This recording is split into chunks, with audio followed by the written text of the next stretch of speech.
Welcome into Buren County High School, ladies and gentlemen. You're watching Buren County Basketball on the Eagle Network and BLTV Channel 6.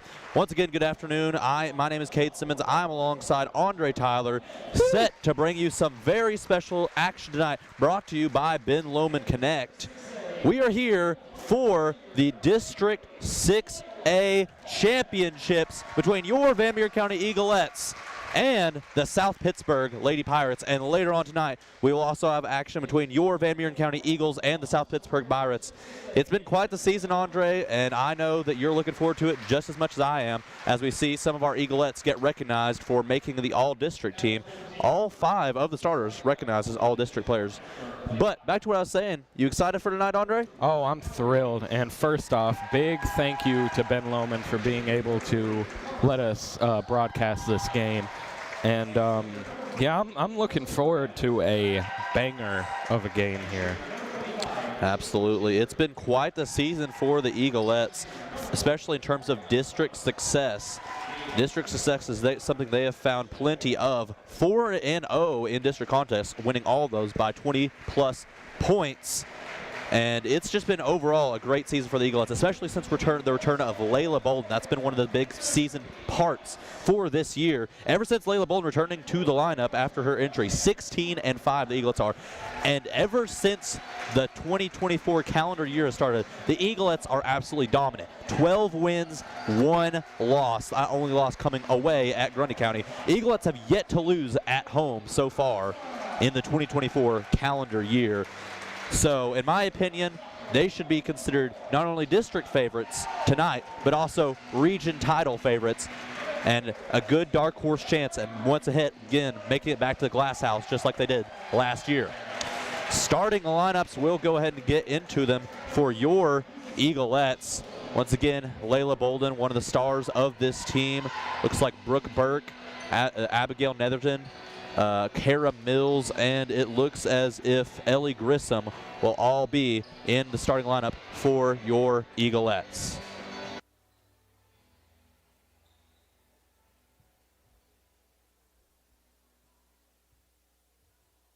All right, ladies and gentlemen, let's go ahead and get started in our district championship matchup. Eaglettes win the tip-off with the help of Kara Mills. Bolden rolls to the right, hands it off to Mills. Now it's back to Bolden, cutting underneath, weaving through traffic, loses control of the ball. South Pittsburg will get their first chance at scoring tonight.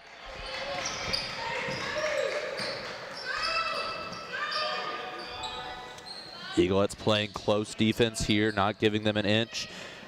Now going back around the perimeter, now getting the screen they need, going right side up the lane. Oh, miscommunication, loses control of the ball. Eaglettes going the other direction.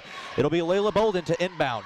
District MVP for the year. It's been quite the year for her. As I mentioned, district MVP, also getting her 2,000th career point. What a career she's had, and now as a senior, she wants to bring some more postseason success for her team.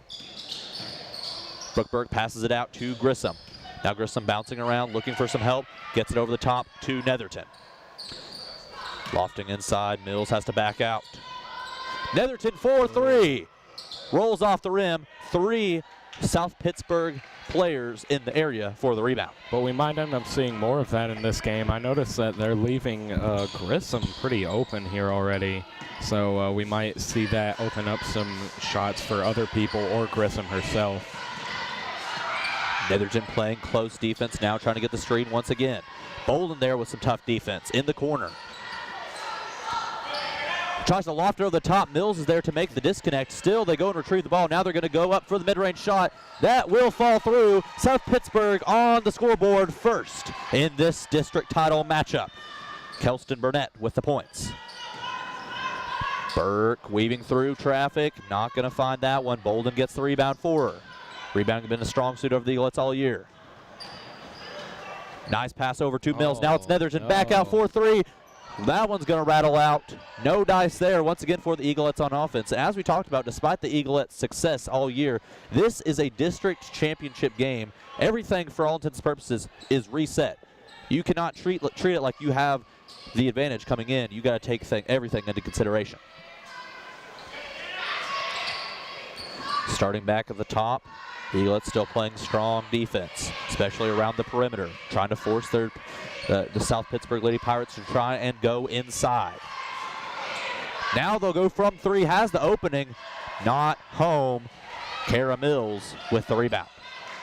Bold now collects the ball. 2 minutes, 3 seconds already off the clock. Only 2 points between these two squads. Netherton over to Mills. Now Mills will get back to Bolden. Bolden will go for the deep 3. That one's short of the mark. I think she might have been a little bit farther away from the basket than she may have realized. Eaglettes so far, no dice on offense.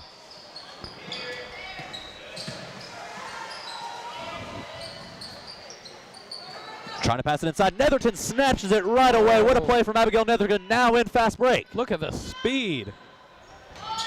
Everything slows down now, but to get underneath the, oh, nice block there. I had to interrupt my own thoughts. Nice hands up to stop the pass and give the opportunity at the close to the basket shot. Eaglets will now reset on offense. Now for 3, Bolden up. That one's off. Shooting, still struggling so far. Eaglets need to find a rhythm. Now Bolden up. That one will finally go through. Layla Bolden, the district MVP for the regular season, puts it home. And it seems like the mid-range is going to be the way to go in this one. 3-pointers so far not really working out. If we were talking about our keys to the game, some of the things I wrote down: attack early and often for these Eaglettes, play to your strengths, try to play to your players who brought you here, but also, you know, consider those other options who've really developed throughout the year. Some of those younger players like Netherton and Burke who've really started to shine throughout this year. Of course, you got to play physical as well. In a district matchup, everything's going to be a little bit more physical. That one will fall off the rim. Mills helps to tip that one out. Looks as if it will be Eaglet's ball. So nice play by Mills there. And in the recovery attempt, it leads to it being Eaglet's ball. Timeout is called. I believe that one was called by Coach Tyler Sapp, who has pioneered yet another successful Eaglet squad. I'll say it. I've said it before and I'll say it again. Sapp is a tremendous coach. I mean, he has just like really anchored the greatness of these Eaglettes teams, especially this season. I mean, it's really shown the Bolden-Sapp connection is really been effective so far this season. And the Eaglettes are loving the fact that they're coming in as dark horses. You know, according to Coach T, one of the most utilized ranking metrics and knowledge metrics for Tennessee basketball, Eaglettes currently ranked at 24th, I do believe, in 1A. And you know that they feel like they're better than that. And I think a lot of that stems from the fact that a lot of people believe they have less capability due to how many seniors they lost last year. But I can tell you right now from watching this team, they are just as capable as any squad I've ever seen. Burke going to get blocked on that one. Just too many defenders in the area to make it viable.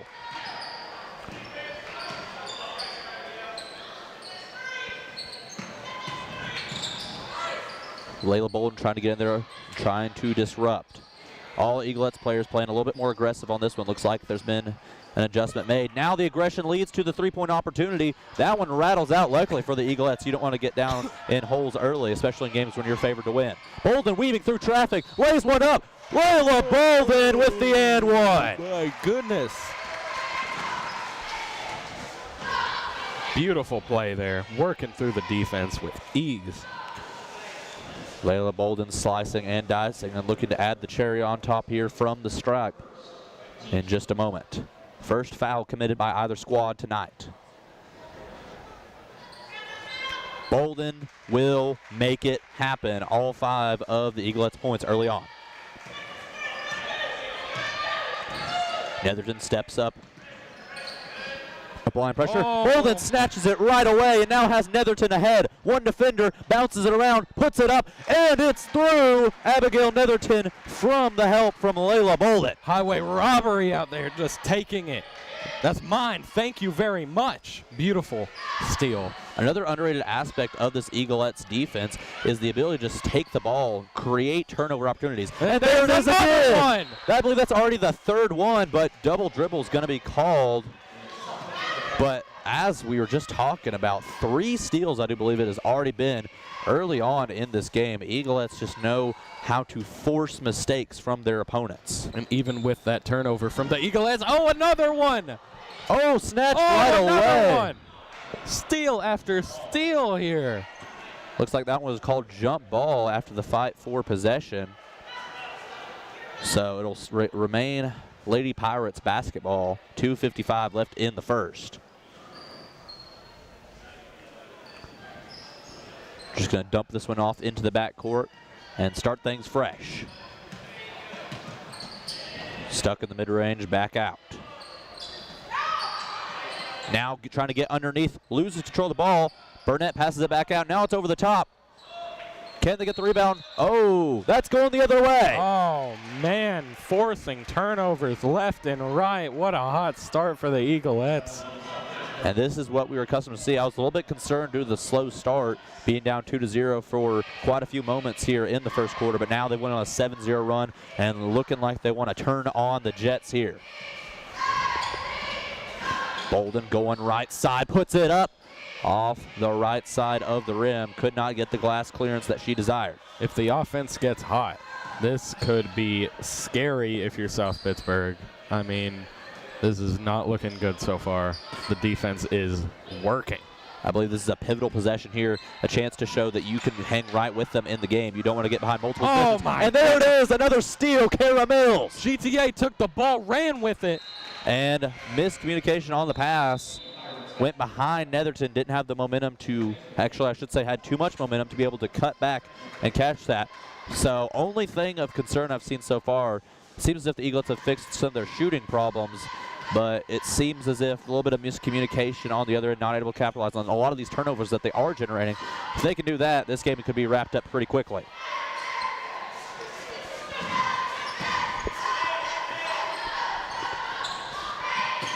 We almost saw another one there. Netherton getting very close to the ball.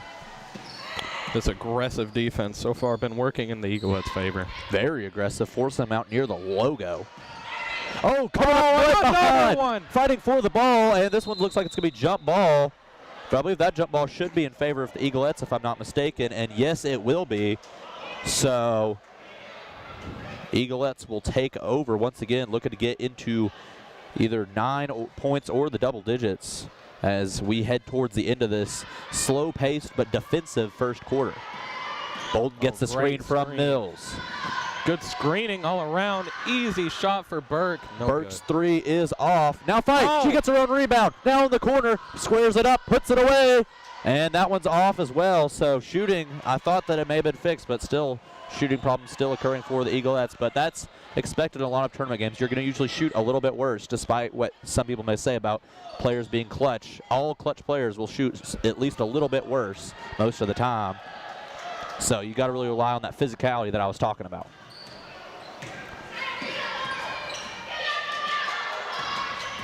Bolden now crosses the court, finds one. It's open, and it's good! Bang! The corner, and wide open. It's Ellie Grissom, the sophomore, getting it done.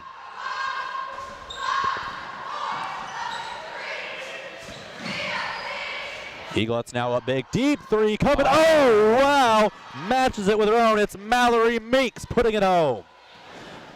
South Pitt looking to try and hang into this game.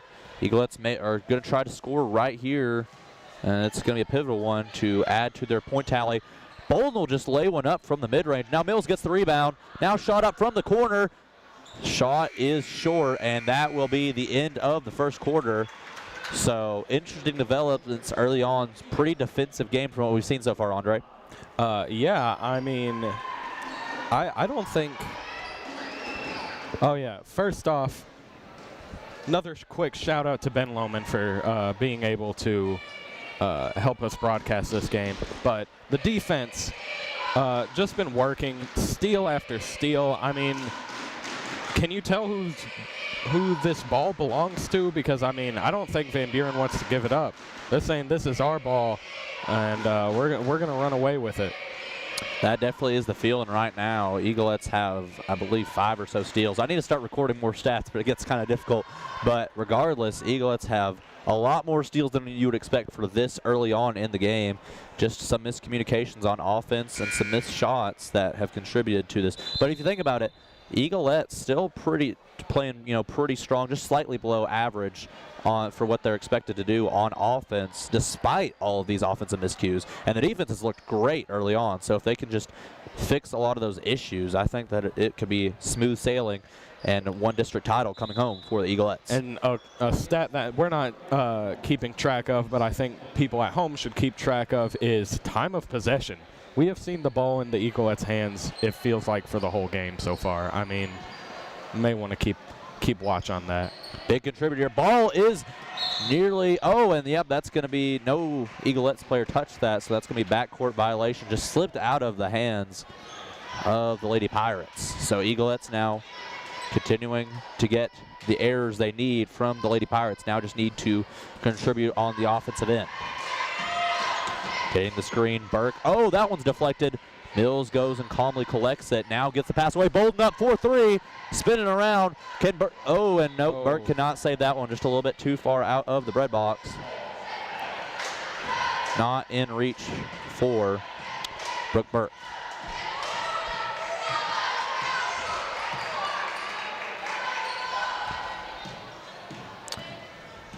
Eaglettes still forcing very deep possession. Now another launch from another country there.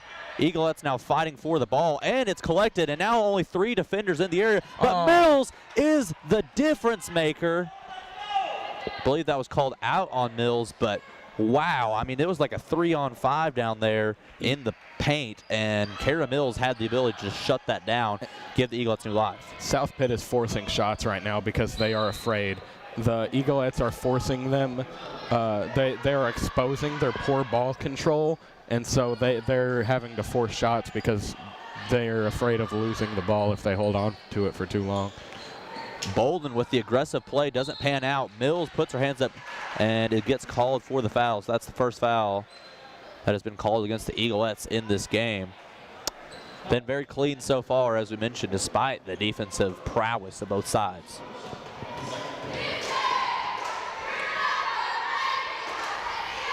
First one is up and through for the Lady Pirates. That is Robinson who makes the first one.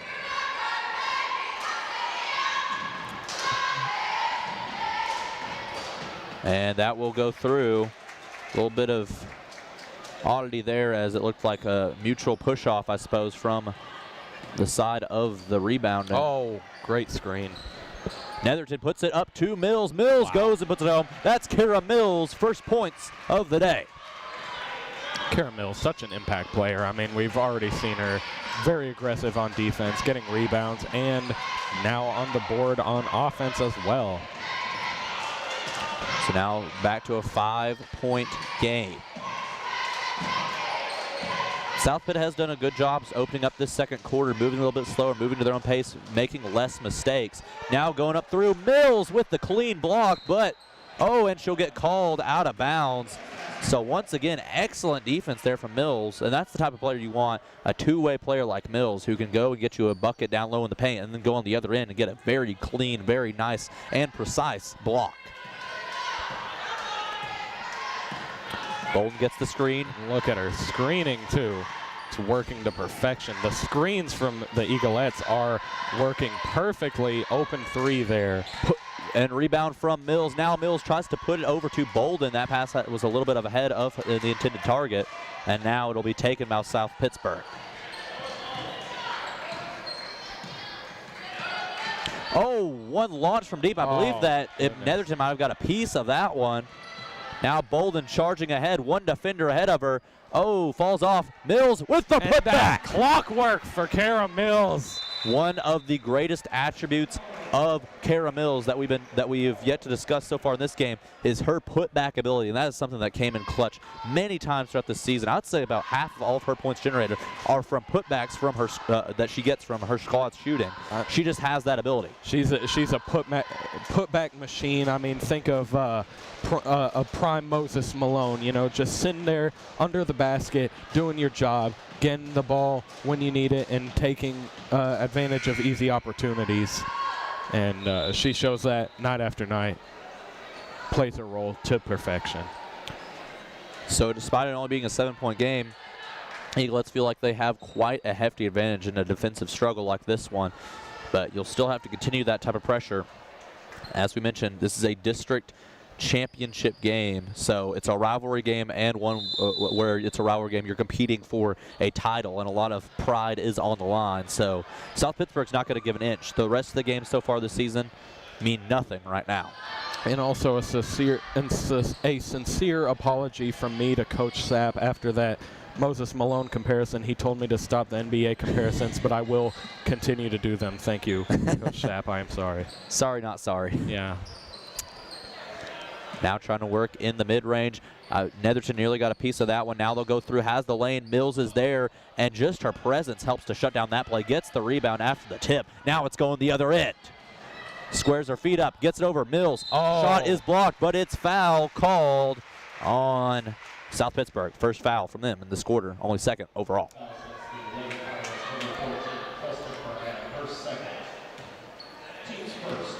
Two fouls on Burnett already. That might be something to watch. Kara Mills gets the first one through, and like you mentioned, Burnett, one of the 3 scorers so far for South Pittsburgh. You don't want to let her fall behind and due to foul trouble. Mills extends her point total to 6. Her and Bolden combining for 11 so far for the Eaglettes. They both come up in a big way, and that's kind of what we talked about. That was the game plan you wanted to focus on. Let your stars shine, the players that really contribute to your squad, because all these players have such an impact on this team. But if you're looking for a bucket, you go to Bolden or Mills. Yeah, I mean, basketball is a team sport, but when somebody dominates in the way that Bolden and Mills do, you want to give them the ball. Simple as that. Trying to work that right side, but Bolden and Mills both there to shut it down. That ball will be out on the Eaglettes as Netherton went and tried to, Burke tried to go and collect that one. Gets it underneath. Mills was not ready for it. I don't think she was looking that direction, focusing more on the center of the court. That's a costly mistake as Robinson goes and puts it in. Yeah, it's a simple mistake, but quite a costly one, as you said. The spin move there nearly worked in her favor, but I believe that either she lost control of the ball or a South Pittsburgh player got a piece of that one. Oh, we've seen this play many times before. They start not much there. Going to have to get rid of it. Oh, has to force the pass. And now it'll go South Pittsburgh's direction. Now they're moving. Has the 2-on-1, and not enough there as South Pittsburgh now closing the gap right back. That was Audrey Robinson with the points. Burke has the lane wide open. Oh, wow, Brooke Burke. Beautiful play from Burke. Just weaved through traffic, laid that one up. Looked like it might have been, was going to be blocked, but just had laid it up in such a way that no contest was possible. And now that one will be missed as Eaglettes now go the other direction. Now they look to counterattack with their own offensive pressure. Once again, a screen from Mills. Bolden weaving through. Oh, it's off. But the putback. Mills gets the rebound again. Foul is called. The Eaglettes just have an uncanny ability to hold on to the basketball. Yeah, I mean, it's like stuck to their fingers right now. I mean, we got to check for illegal substances or something. I mean, they're using some stickum or something. It almost feels that way. They're just, like we mentioned, just the capability to continuously find rebounds. It really contributes to a lot of their success. Eaglettes stack up now, fan out. Still not much there. Now finding one. Oh, the missed shot there. That's unfortunate. Not something you want to see there for Grissom. Yeah, it happens. That's a tough one. 3 ball is up and away, short of the mark. Now it's Burke going opposite side. Bolden weaving through mid-range, put it up, rolls off. Shooting trouble on both sides continues to be an issue tonight. Both sides can only really seem to score right underneath the basket. I just think it's part of the pressure of the situation. Going up underneath, clean block there from Bolden, who's now gonna counterattack. Eaglettes have a great chance here. Oh, what a bounce pass. pass. And Netherton makes it look way too easy. That was a amazing play from Bolden. I mean, we always talk about her scoring, but she is a all-around player. She can do everything out there, and she showcases her playmaking abilities there. And one thing I just want to talk about there, you know, a lot of players when they get that open due to the help that Bolden gave to Netherton, you know, a lot of players feel a little bit like phased, especially a freshman player in their first district championship. Netherton just calmly took all the time. She knew she had all the time in the world, did not let it phase her at all, and laid that one up clean and calmly. And you can just tell from that ability to stay calm under the pressure, that's what gives a player the ability to really make an impact on a squad. Yeah, and Netherton has been a huge piece of this team so far. She's going to be a big part of the Eaglettes for a long time coming. Right So, there, yeah. 20-11 right now. Eaglettes up by 9, but like we said, it still does not feel like a safe lead in the slightest due to the circumstances. Anything can happen. You know, one phrase I want to utilize that is used mostly talking about the National Football League, but I think could apply here any given Sunday. Well, tonight it's any given Saturday, because anything can happen. You know, despite, I feel like I've talked about it so much, feeling like a broken record, but despite what you may have done in the past few games or how your overall seasons went, always have to come in with the same type of energy. Act like you have that 0-0 mentality. And there's that mentality we just talked about. Burke and the foul afterwards on to her. What play there? Another way to generate turnovers for her squad.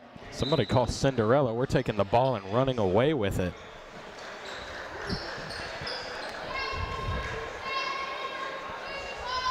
.2:15 left in the second quarter. Bolden guarded closely. Netherton from the corner. She'll launch one. Oh, just rattles off. Mills pokes it around, and now it will be taken by the Lady Pirates. Netherton immediately squaring up on the other side of the court. Oh, just going to launch one from deep. That one's off to the other side of the rim. And Eaglettes will calmly take over possession.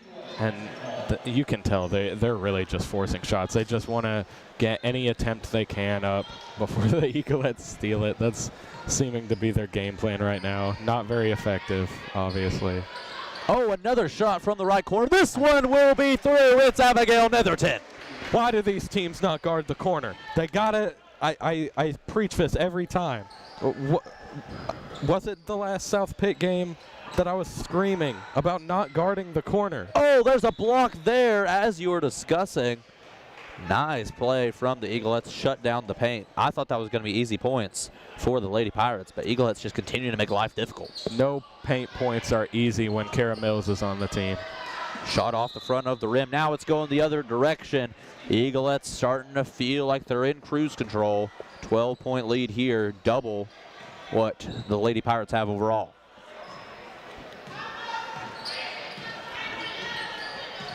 Bolden motions, now goes right side. Netherton clears out.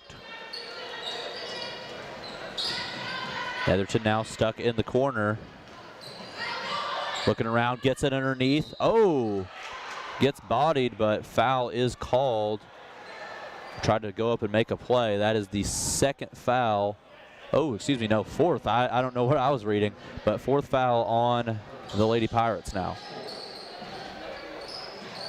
Getting absolutely stuck in the corner, but there's another foul call. That one's the fifth. Eaglettes will get a chance at the line now. So it looks like South Pittsburg trying to get aggressive. They know they're down big and need to generate some offensive pressure. So Burke heads to the line. That will give her 3 points on the night. We'll look for a fourth in just a moment. Makes it 24-11. Under a minute.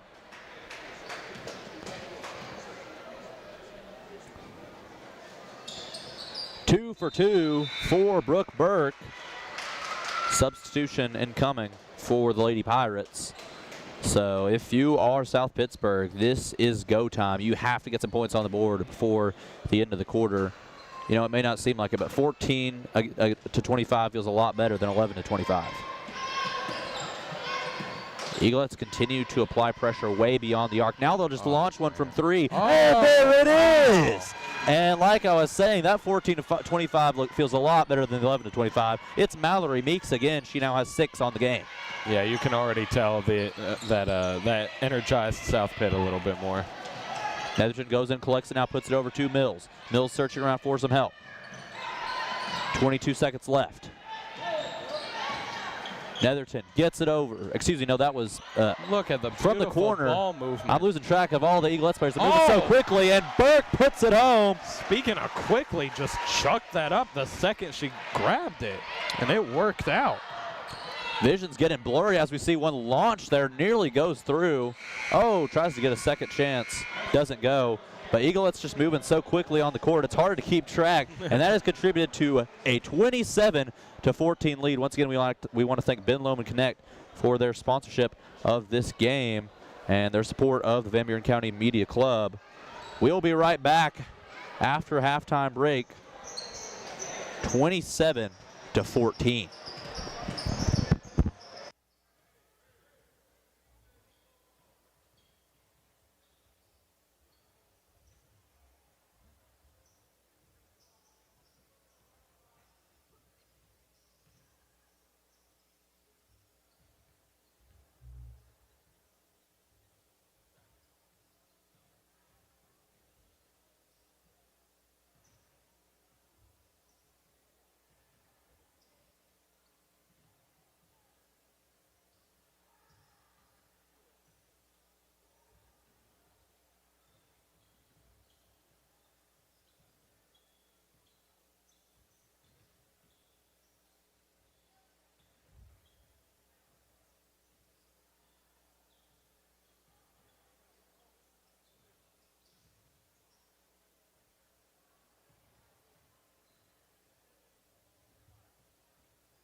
Welcome back for our second half of action here for our District 6A Championship presented by Ben Lomond Connect. I want to once again thank them for their support of this broadcast and, as always, of our media club. Second half of action here for our Eaglettes, who are up 27-14 in a pivotal district championship match against rival South Pittsburg. Here we go with the second half of action. Netherton from the corner, trying to get underneath their defender. Now it's Burke back out. Burke bounces it inside. Mills one-on-one. Foul is called. First foul in quick succession, despite a first half where we did not see many fouls, Andre. Yeah, and it was a very defensive first half, too, so we'll see if the offense kind of tries to get it going more, or if we see another, slugfest on defense, see a lot of steals, a lot of blocks like we did in the first half. And it is a little bit odd.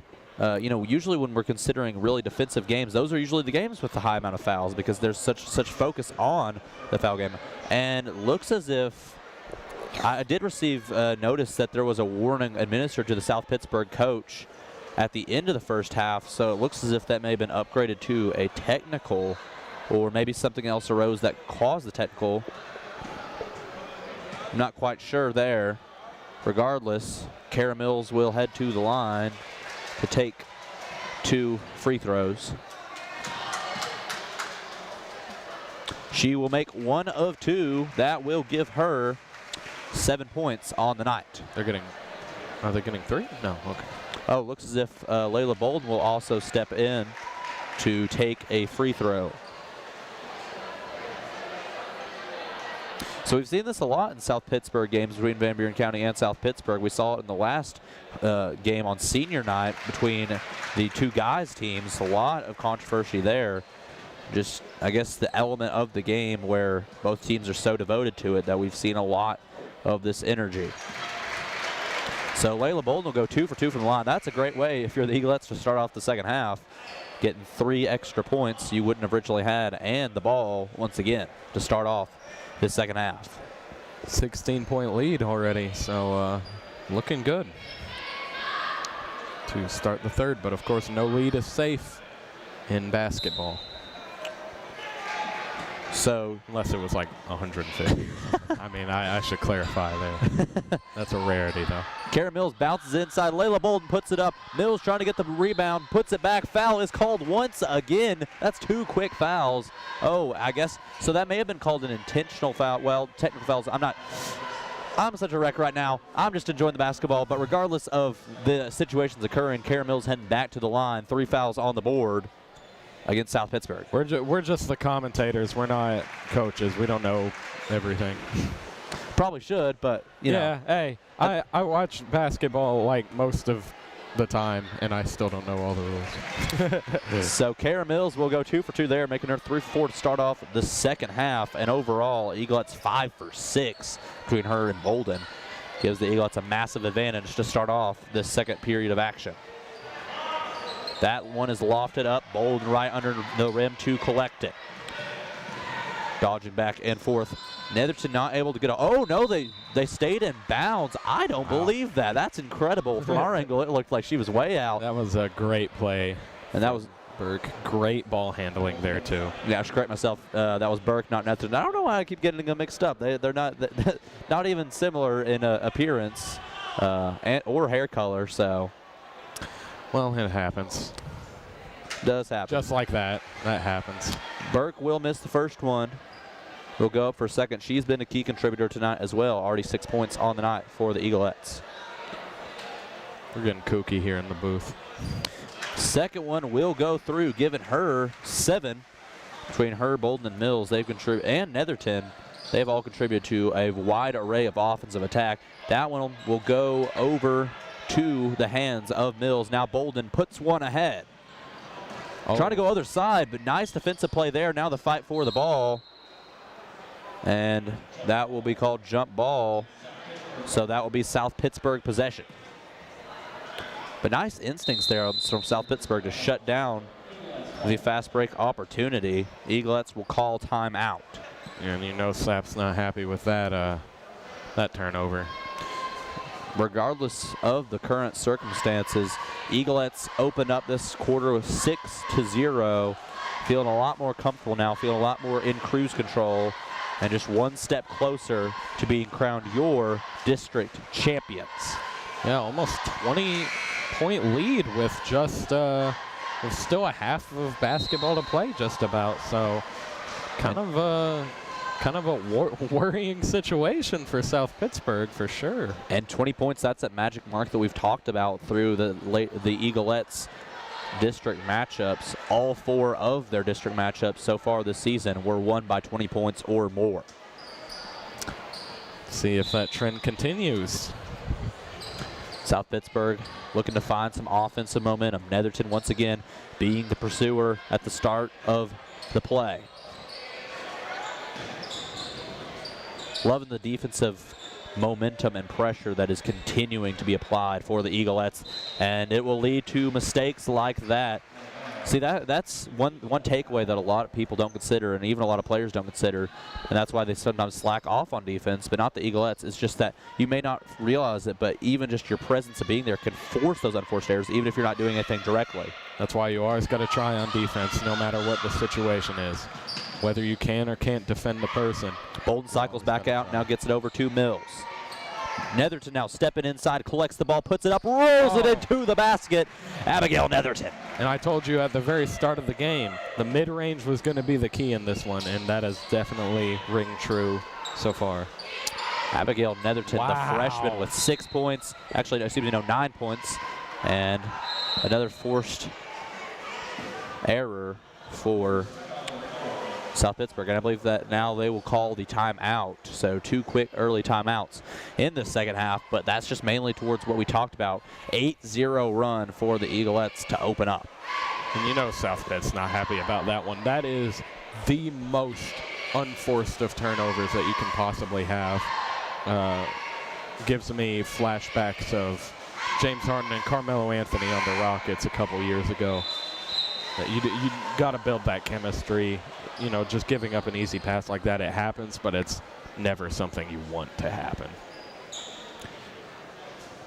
I know we talked about it, that despite being down 13 at the end of the first half, South Pittsburg felt like they'd put up a pretty good showing so far and felt like they could correct things and, you know, get their way back into this game. But now, just to start off the second half, everything feels a lot more out of reach. Bolden has the room from 3, will try to drive in. Now she'll get it to the corner for one of her teammates, and it will pay off. Guard the corners. I keep saying it. Ellie Grissom knocks down her second 3 of the night, gives her 6, and the scoring is just dominant for the Eagles right now. They have so many players who've turned on the Jets. Oh, they'll go ahead and put one home from the corner. I believe that was a long 2 for South Pittsburg, and that was Burnett. Put it underneath, lobs one up. A little bit too much heat on that one. Eaglettes maintain possession. Now Lily Bolden, she'll go from 3. Yes! Layla Bolden, electric. 3 for 3. Oh, God, voice crack. Excuse me. Layla Bolden now with double-digit points. She has 10 on the night. Now they'll go from the mid-range. Mills there on the defense. Just a little bit too much heat on it. Burke fighting for the rebound. That looks like that'll stay South Pittsburg possession, and it will. Emery will check in. She will replace Grissom.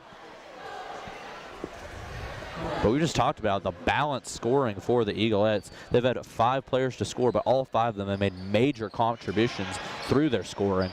And it's been the same 5 that we've seen all year. Mills, Bolden, Grissom, Netherton, and Burke. Just continuing to play. They've contributed all 41 of the Eaglettes' points. And, you know, we talked about trying to go towards your favorites, the players who got you there all year, but I also talked about at the start of this broadcast, you know, just the ability to get some, spread out the ball, and that's something the Eaglettes have done very well recently and especially in this game. As we see South Pittsburg go ahead and put one in down low. Netherton will go up on the other end, fast break, and they have their own answer. Were you twirling your tie a second ago? Might have been when I got talking.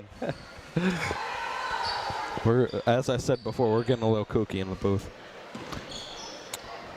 Meeks, the long-range passer and long-range shooter, gets rid of it. And now Eaglettes taking over. And now fast break opportunity, 5-on-4. One defender slow to get up. As Netherton will go from the corner, another corner shot, another corner make. Corner 3 once again. And the corner has just been absolutely devastating for South Pittsburg. They've had no answers for the corner three from the Eaglettes, who have just continued to put it in. Call up Peter Griffin. Corner three. Defense shuts that one down. Now Robinson lofts one over the top. And that one does not go her way. Gerald will step in for Mills. Eaglettes, what a start to a quarter. I mean, unbelievable.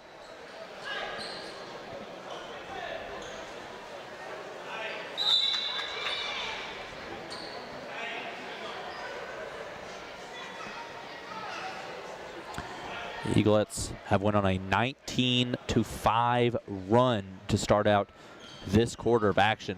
And those 19 points, mind you, are in 4 minutes of action. So that really tells you when the Eaglettes want to score points, they will score points, period. They've really slowed down the game. I mean, scoring is quick, but they're slowing the actual passage of time down.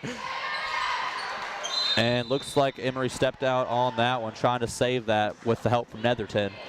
South Pittsburg will take over in desperation mode. Good effort, though. Good effort. You know, I talked about Abigail Netherton ago. She has 3 threes on the night, and she has 15 so far through the game. The freshman just continue to make an impact. Makes me reminiscent of Layla Bolden when she was a freshman, just an immediate contributor to the game. As we see the rebound down low, fighting for the ball. Foul is called on Gerald. First foul against the Eaglettes in this quarter, and I believe only the 3rd overall. And about Netherton, we could end up seeing her make a similar impact on the Eaglettes that Layla clearly has over her career for Van Buren. First one will rattle out, but I definitely agree with you there. And I believe we already touched on it a little bit, but, you know, despite all the success you have right now, and that's what you want to focus on, you also got to consider the future is very bright for this Eaglettes squad. A lot of freshman and sophomore players looking to make an impact. Lane violation from both players, it looked like. A lot of anger from the fans, but I believe if you look closely, I saw Emory and one of the South Pittsburg players commit the lane violation, so those offset. Now from the corner again, Netherton, oh my word! She can't miss. Netherton with 10 in the quarter just through 5 minutes of action. Unbelievable forced shot there, tipped by Burke. Will stay Eaglettes ball, but wow, if you're the Eaglettes right now, you have to be feeling good. Of course, you never want to let a game be crawled back into, but feels as if the district championship, if everything continues to go well, will be heading your way as we see the Bolden rebound. Hands it off. Oh, pass over to Bolden. Gets interrupted. Will stay Eaglettes basketball.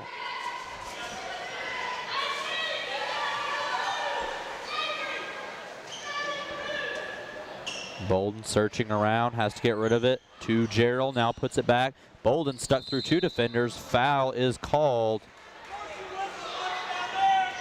So now that was the 5th foul called on South Pittsburg in this quarter. So once again, extra trips to the line. And if there's anybody, if you're the Lady Pirates who you don't want at the line, it's Layla Bolden. First one will go through. Quick substitution here. It is Roberts subbing in for Burke, who has put in a substantial effort of her own on the scoring sheet tonight. 7 points for the Eaglettes. Bolden's second will rattle out. That's a rarity right there.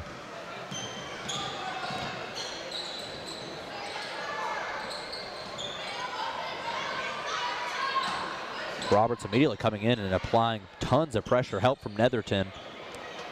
Now working underneath, Bolden working in the paint, gets a hand on that one, gets it away, stays Lady Pirates ball. Not sure what happened on that one. I believe that Eaglettes got a piece of it. Yes, they did.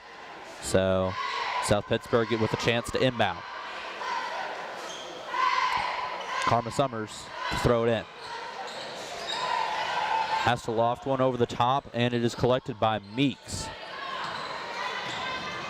Gets the left lane she needs, but can't get it to go. The putback foul is called.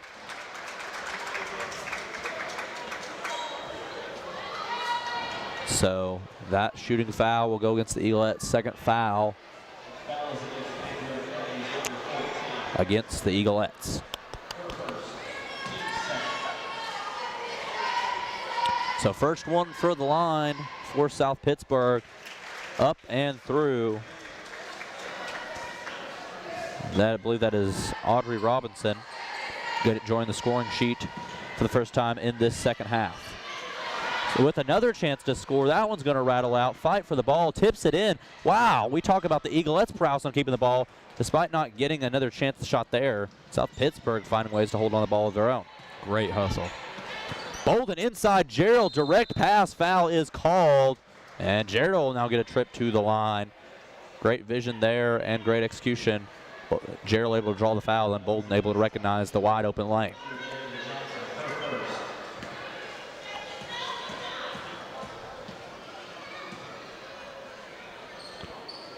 Gerald's first will go through. She will join the scoring sheet.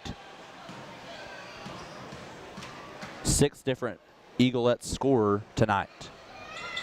Second one will also fall, makes her 2 for 2. Eaglettes very efficient from the free throw line. I believe through their, just going to give a general estimation here. I'd say that about 14 free throw attempts, about 11 of them went through. Oh, Netherton pokes that one free. Fight for the ball. I believe the foul was called there, rightfully so. Push from Netherton trying to collect that one.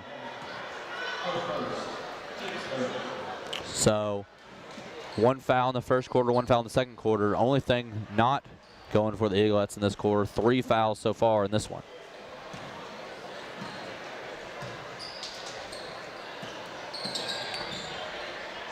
Up and around now from the 3 line. Not there for Meeks, who already had 2 on the night, wanted to make it a 3rd one. Now going up underneath, just has to loft that one up. Kind of tripped over his own feet, over her own feet. Didn't have much of a prayer there, so Emery just launched that one up. Nearly went for her. Meeks launching that one from another zip code. Eaglettes taking over now. Bolden getting tough defense in her face. Oh, tough foul there. I think South Pitt's getting a little frustrated right now, a little disappointed.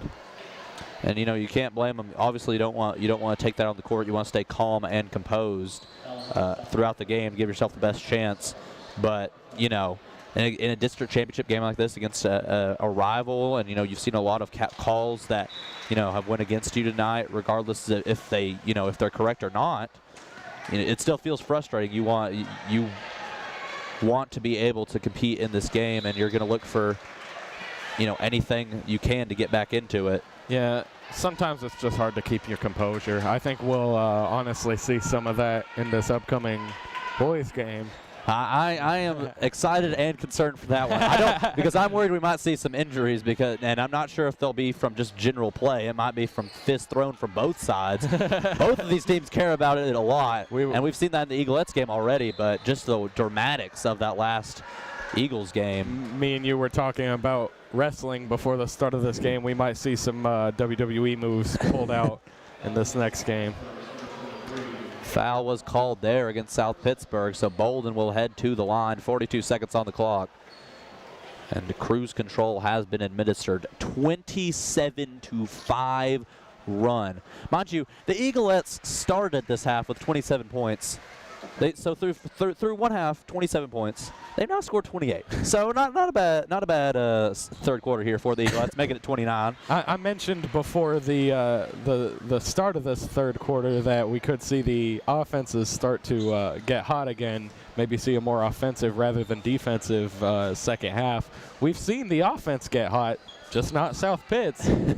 No disrespect to South Pitt. I'm simply referring to the hot shooting of the Eaglettes. Eaglettes look to add to that total. Foul is called now. That means Layla Bolden will get her 4th trip to the line in this quarter, and like we mentioned, that's not something you really want. She's 5 of 6 from the stripe. Yeah, she's pretty close to automatic from the free throw line, pretty close to automatic from most places, but I mean, just a great all-around shooter. We see her hit one there. So that is now 30 points in a single quarter for the Eagle. That's unbelievable pace that they have. You were going to say for Bolden. I was like, no, I didn't think she had that much. Jeez. She's up to, let's see here, she's up to 15. So one of the leading scorers, I believe Netherton might actually be the leading scorer for the Eagles tonight. She's really made a big impact here.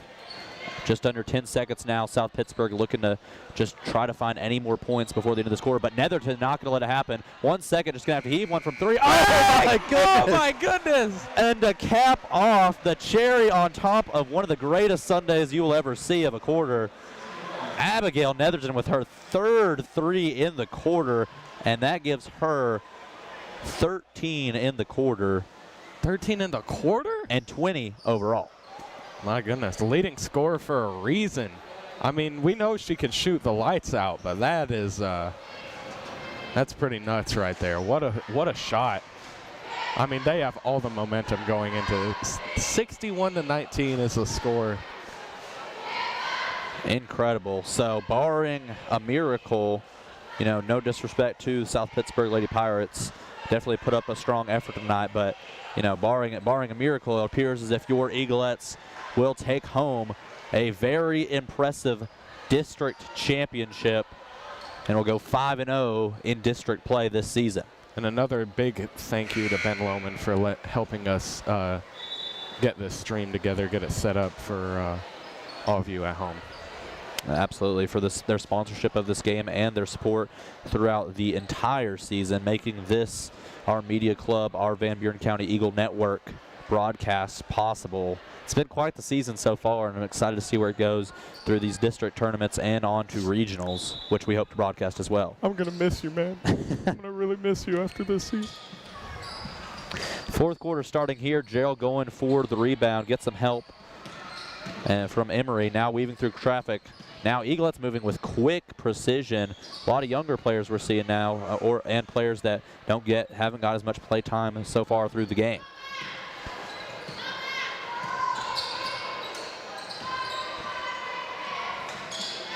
Eaglettes still continuing to guard closely, now trying to break inside. Eaglettes not letting it happen, shutting them down just beneath the three line. But we will see them break through there, as I was speaking about it, as it will be Burnett who will get it done. 6 points for her in the game. Easy lane for Emery, who just goes and lays one up.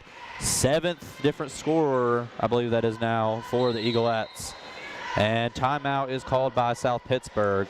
Yeah, they probably needed that. I mean, after giving up such an easy shot for Emery, I mean, you need a complete reset and a drastic game plan if you're South Pittsburg right now. You know, regardless of the result here today, they will go on to play in the regional tournament. And you know, while you, even if you don't think that this game is salvageable, if you're on South Pittsburgh's side, you need all the experience you can if you want to reset and start a new attack at the regional tournament. I mean, we've seen that from teams before. I believe it was 1 or 2 years ago, the Van Buren County Eagles team did not win the district tournament, lost to South Pittsburg. The South Pittsburg Pirates went on to win the regional tournament regardless. So it is possible. You just have to have that determined attitude of never lose, and you know, nothing is a setback.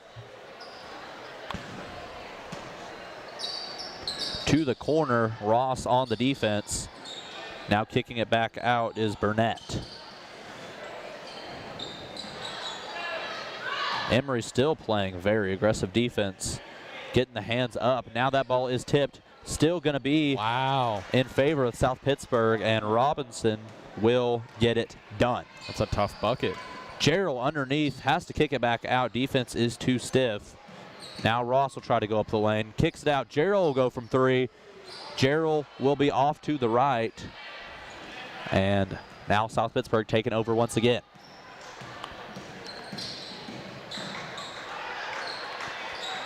So Robinson from the 3 line will kick it inside. Burnett will lay one up, and Burnett, nice.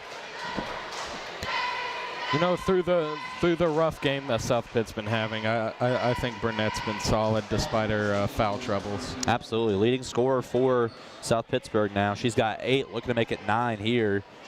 And she's just, like you said, been a solid contributor overall on the offensive and defensive side of the ball. Oh. Free throw will miss. Tough break there. That's unfortunate. So Eaglettes will walk this one up the court, taking things a little bit slower than the pace we saw them open up with in this quarter. Now they'll kick it over to Gerald in the corner. She'll go again from 3. Oh, wow. Rebound here. That one will be blocked as Ross tried to go up for it. Back-to-back air balls and a block. This is we're hitting the end of the game. You know, we were talking about Kelston Burnett a second ago. You know, the impact she's made in this game, and we haven't really discussed it yet. Haven't really had a chance to, but she was. We got to talk about all district regular season and district championship MVPs will be revealed after this game.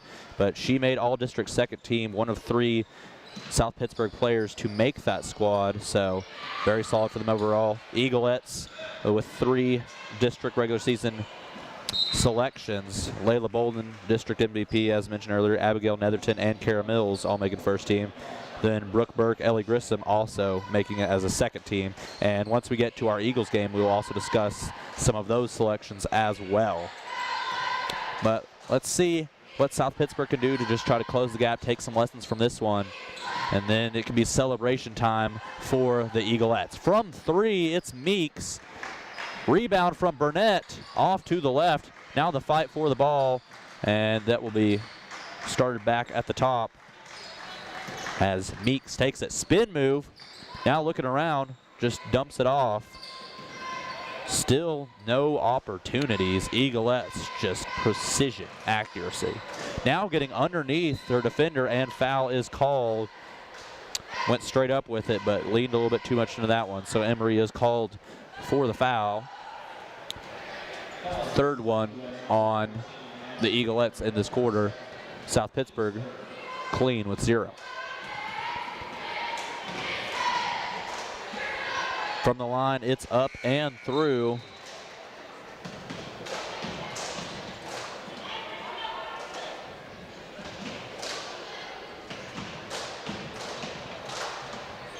Second one here incoming.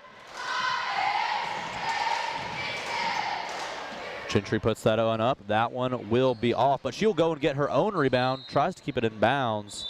Contact made. No foul called as Eaglettes take over.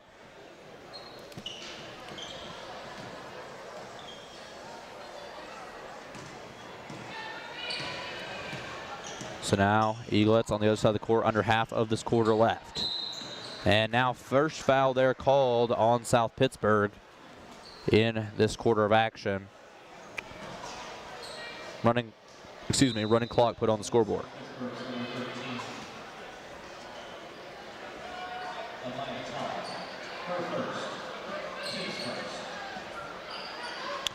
So kicking it out to Ross. Now Ross trying to go up the middle of the lane.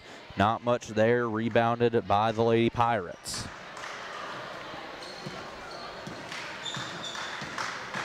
Has plenty of space from the top of the key off to the right. Now the fight for the ball. Hands and knees. Looks like jump ball was called. And substitution coming in. Miller checking in for Gerald.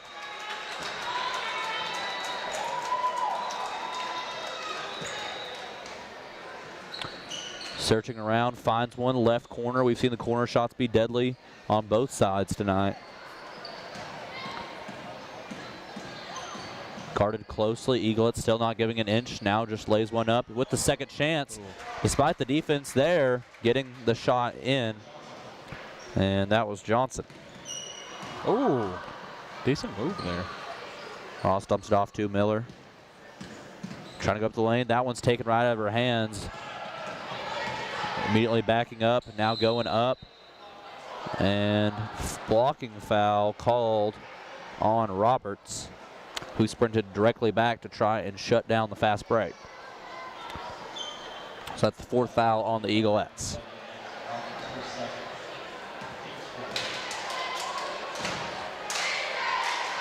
First one will rattle out. Mashburn with the second. That one will also go a little bit short of the rim. Now fight for the ball, getting it back out.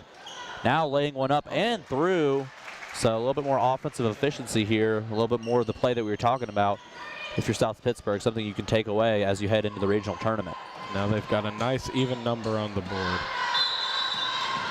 And foul is called on the Lady Pirates now. So only second on them in this quarter. Like we said, besides this quarter for the Eaglettes, in general, both sides have stayed very clean. Although I do believe there was one quarter where South Pittsburg went into the bonus. I believe that was last quarter. That might have been last quarter. It's hard to keep track sometimes. Or we did.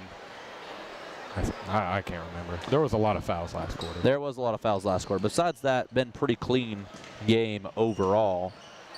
Kicked back out to Ross under a minute in the game. Now Ross spin move, laying one up short of the rim. Now she'll fight for the ball. Nearly wins that tussle. Oh, and nearly again. No quit in Ross as it'll go to the other end. That one, nice defense there, went straight up. Shut the play down. Looks as if that'll be called South Pittsburg basketball. Now from the corner, fakes it, going inside, lays one up, and foul is called. So now that's 5 against the Eaglettes.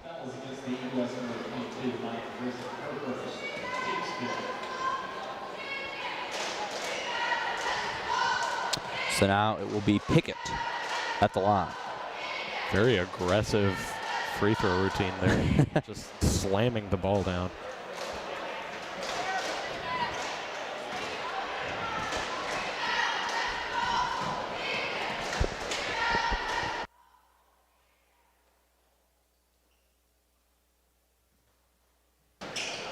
So now Eaglettes looking to wind things out here at the end of the game. 10 seconds left. And I'll wait to make the official declaration. I know it's been a little bit more quiet in the past quarter here as things have wound down. But now we can officially say it. Your Van Buren County Eagles are district champions. What a way to start the postseason for the Eaglettes, and a big win, 63-30. We won't go anywhere just yet, as we will stick around to see the district all tournament selections. But once again, before we get to that, just want to give a massive shout out here to Ben Loman Connect for their support of our broadcast and bringing you tonight's game.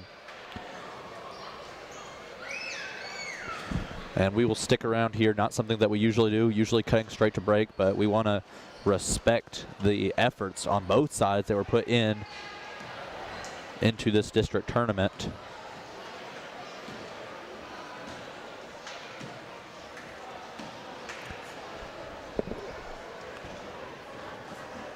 One thing I didn't even think to discuss, but also important, despite them neither team being here tonight, also want to talk about Whitwell's district season efforts for the girls. We'll talk about the boys later on in that game, but 2 first-team selections, Ella Grace Harvey and Molly Rogers, for them. So great effort for them as well. And just a great effort, great season, great district play. It's been an exciting district to watch on both sides. Always fun to watch those results regardless of the scoreboard.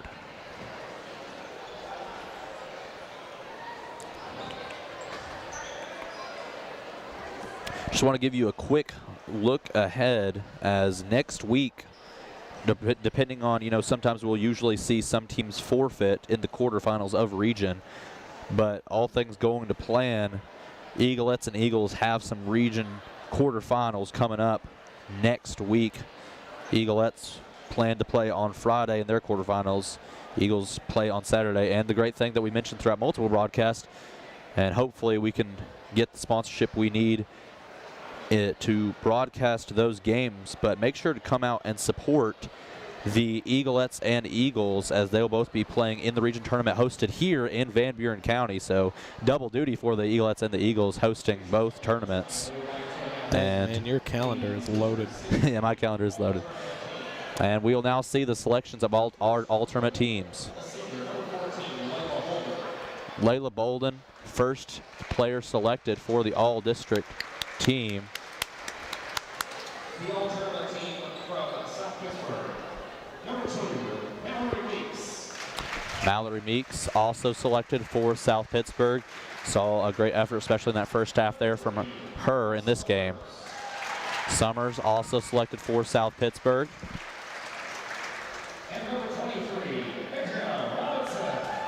Adriana Robinson also selected. Big defensive effort from her and also added some points on the other side. I believe she finished with 6 tonight.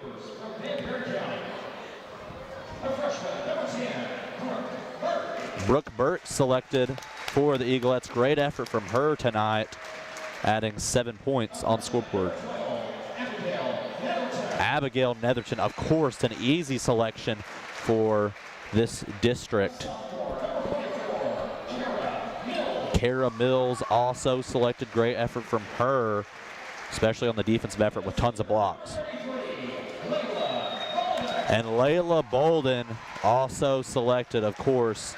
Can't go without mentioning Layla Bolden's efforts in every single night.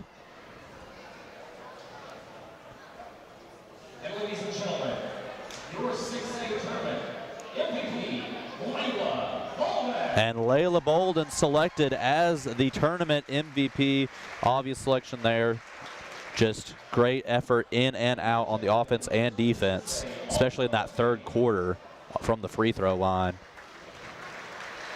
Overall, great effort, great showing for both sides in this district championship game, regardless of the result. Gotta appreciate the efforts that were shown. Your District 6A tournament runners, South Pittsburg Lady Pirates. And now South Pittsburg presented with the runner-up trophy. As mentioned many times, great effort from them despite coming short in this one. And they'll still get a chance in the region tournament. But for now, actually, we'll hold off for just a moment as team picture will be taken for South Pittsburg.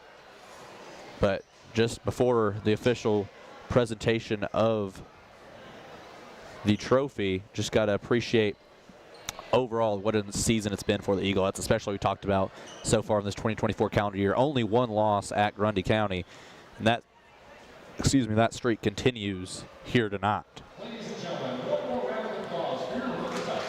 Once again, another round of applause for the Lady Pirates for their efforts. And now the champions of your District 6A. But now it is time to celebrate for all those in Van Buren County.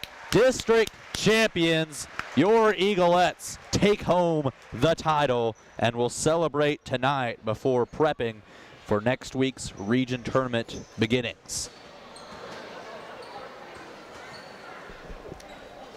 Look at the camaraderie. They're all locked in arms, and it really was a team effort tonight. We talked so much about just a variety of scoring, a variety of effort, especially from the starting five. Burke, Netherton, Bolden, Mills, Ellie Grissom, all contributing at least 6 points or more, with some of them contributing up into the 15s and 20s. But as we wrap that one up here, what an effort it has been. What a game it was. And Eaglettes look to continue their success throughout this season. Thank you for Ben Lomond Connect to bring our broadcast to this Eaglettes championship win. And in just a few moments, after a little bit of delay, we will see your Eagles contend for their own district championship. Stay tuned in just a moment.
Welcome back into Van Buren County High School for your Boys District Championship presented by Ben Lomond Connect. I'm once again Cade Simmons, joined here by Andre Tyler. We already saw our Eaglets take home an impressive win that gives you a lot of hope for the region championship, but took home a district championship just a few moments ago.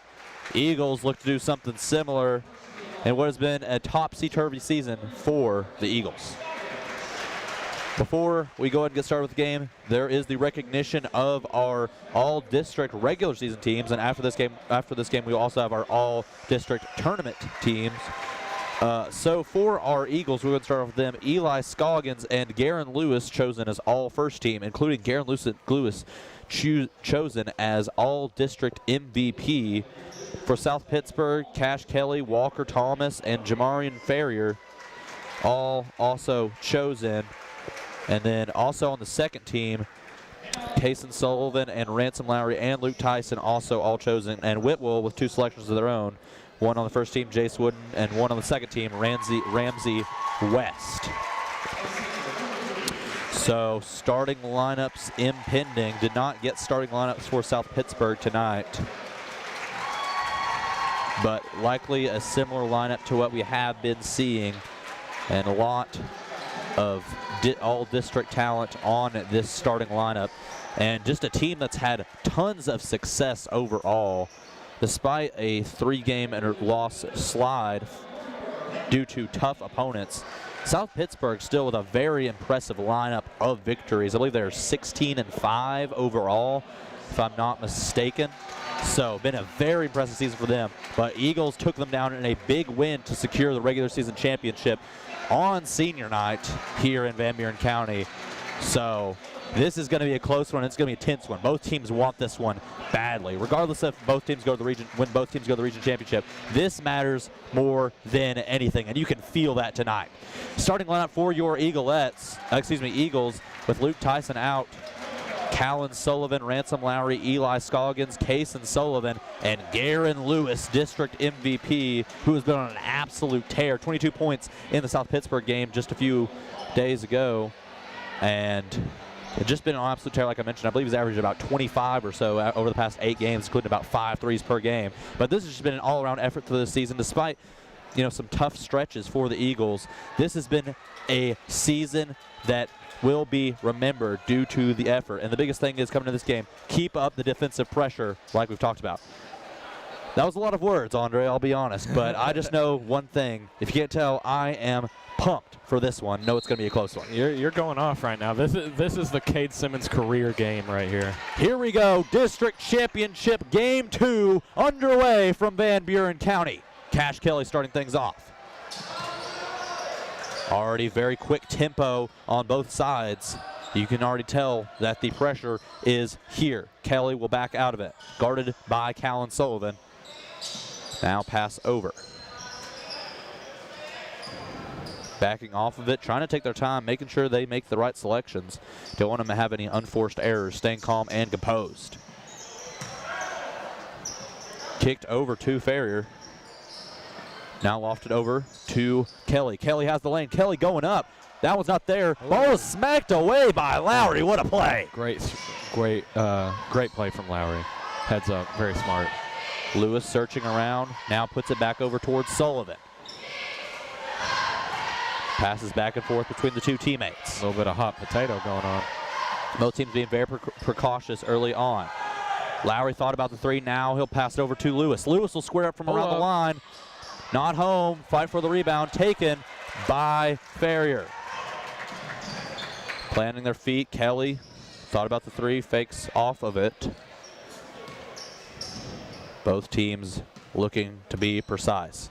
You can hear a pin drop in here right now, ladies and gentlemen. Things have quieted down. Both sides have packed the seats, but are still looking to see a victory.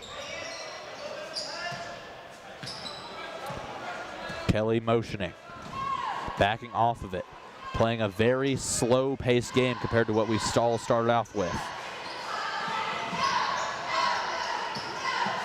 Still not unable to get into the paint. Now going from 3, That one's short of the mark. Oh, but the putback rolls off. And Lowry gets called for the foul. Close too heavily on that one, trying to box out. His man was still midair. That was Thomas. So first foul of the game. And very exciting play there, though. That was pretty a lot going on there. Searching around, shoots over the top of Lewis. Oh my word! In Lewis's face, Gilly puts it on the scoreboard first. Sullivan searching around, hands it off to Lewis. Scoggins backing out of the pressure. Already 2 minutes elapsed in this contest. Lewis backs out once again. Now to the corner, Lowry, now back to Scoggins. Lewis all towards the space and time! Yeah, Lewis ain't missing that. Galen Lewis refuses to miss. That's the district MVP right there. District MVP difference makes it 3-2-3. Kelly passes it over to Gilly, the first scorer for the Pirates. Picks it off, Farrier. Wow. From three. Oh my word! Did you see the arc on that shot? That was or should I say the lack of arc? Oh my word! That was a straight shot. Shotgunned it in.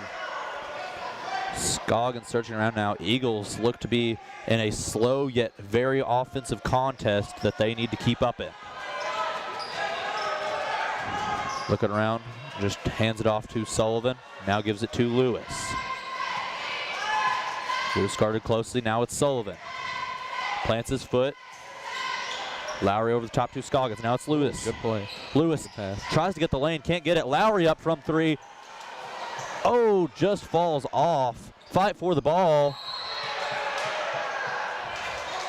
And that's going to be South Pittsburg basketball. There we see some of that. We saw some of the aggression fighting for the ball there that we were expecting in this game. So very aggressive game early on, and it feels like every possession is vital. I mean, the entire momentum of the game just changed just by the Eagles not scoring there. It already feels like they're in a hole despite only being down three. Kelly from three, and he proves me right. Three different three scorers early on for South Pittsburg. Very hot shooting start from deep so far for the Pirates. Eagles look a little bit discombobulated. Keep searching for instructions from their coach. Lofts one over to Sullivan. Now it's back out. Just Eagles don't look in rhythm right now compared to what they usually do. Look a little bit slow, sluggish. Don't want to harp on them, but things look a little bit slower than we're used to. Foul is called there on Pratt.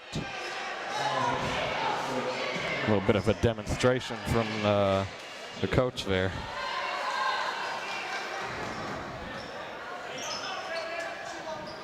Sullivan searches around. Now it's back to Lewis. Now inside to the other Sullivan. Fight for the pass. ball, and the pass was deflected. Good recovery. We're seeing a lot of aggression from Gilly so far. From three, nearly a 4-3. Scoggins stops the bleeding.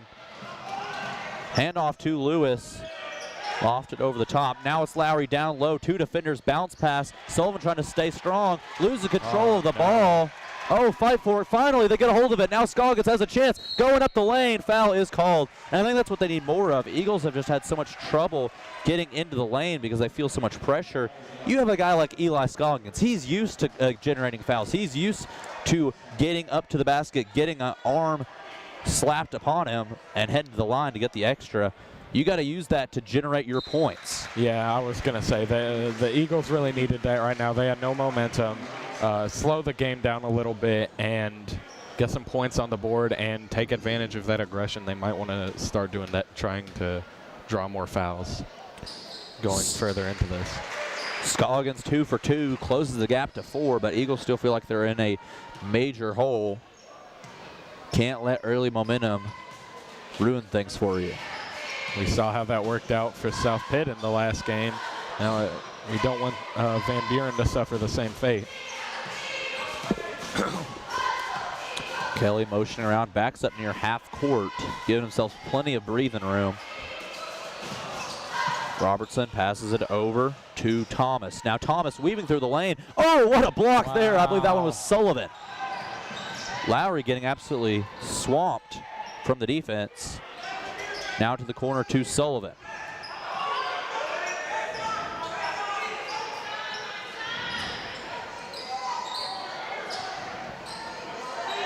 Eagles being very methodical still. Refusing to make errors, but trouble still brewing.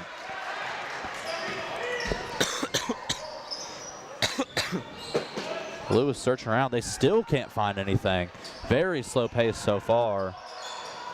Despite trying to be accurate, Eagles just can't find anything.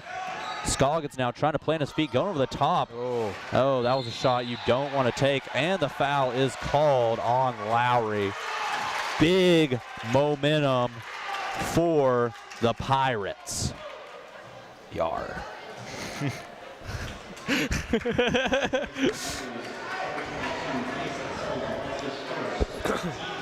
So Kelly motioning on the other side of the court. A minute and a half left in the first quarter, but things already feel dire. But that's what district championship games can do to you. Just make every moment feel critical. Near another three. Luckily, looks as if South Pittsburg has slowed down a little bit on that aspect of the game. Scoggins trying to go up the lane once again. Oh my word! Out of this world! A hop step, rather. That oh my is goodness. Unbelievable, and that's the momentum the Eagles need. Closes the gap to 2. That was a pro move there from Scoggins, and that is just incredible. I mean, my goodness. 4 defenders in the area. Foul is called. Oh no, charging foul. There was a foul called, excuse me, no charging foul. I was about to say, it looked like everyone went straight up, and I was correct. So Eagles take over.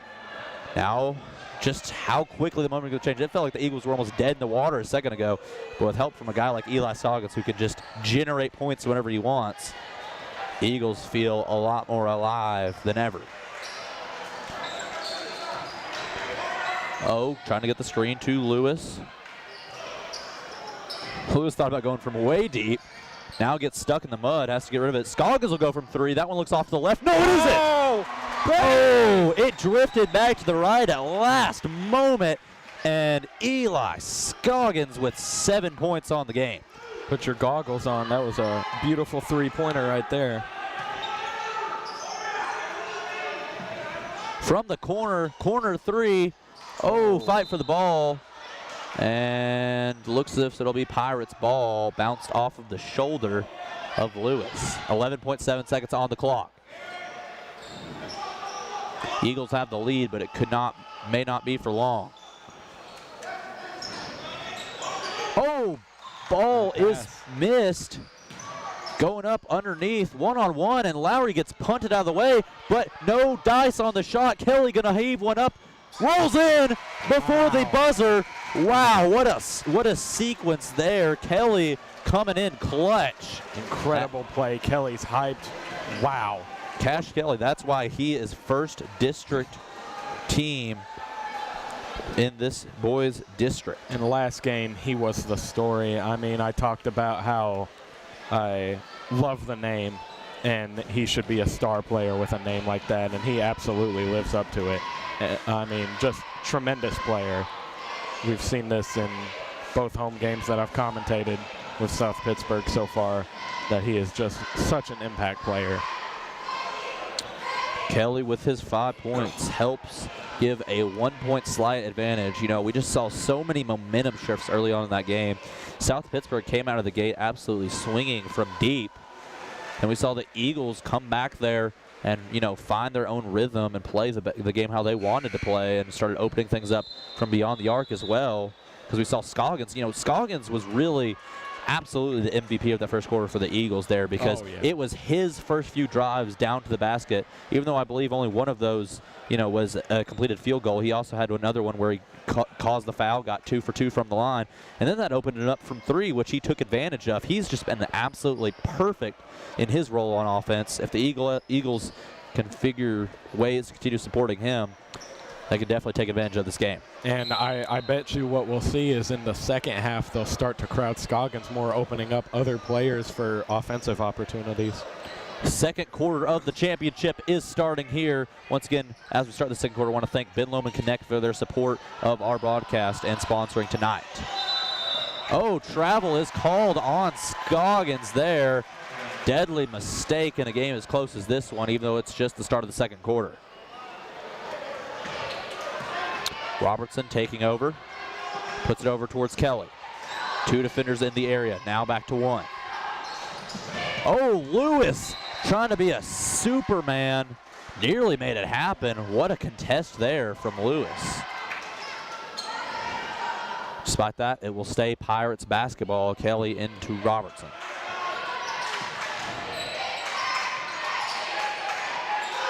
Farrier.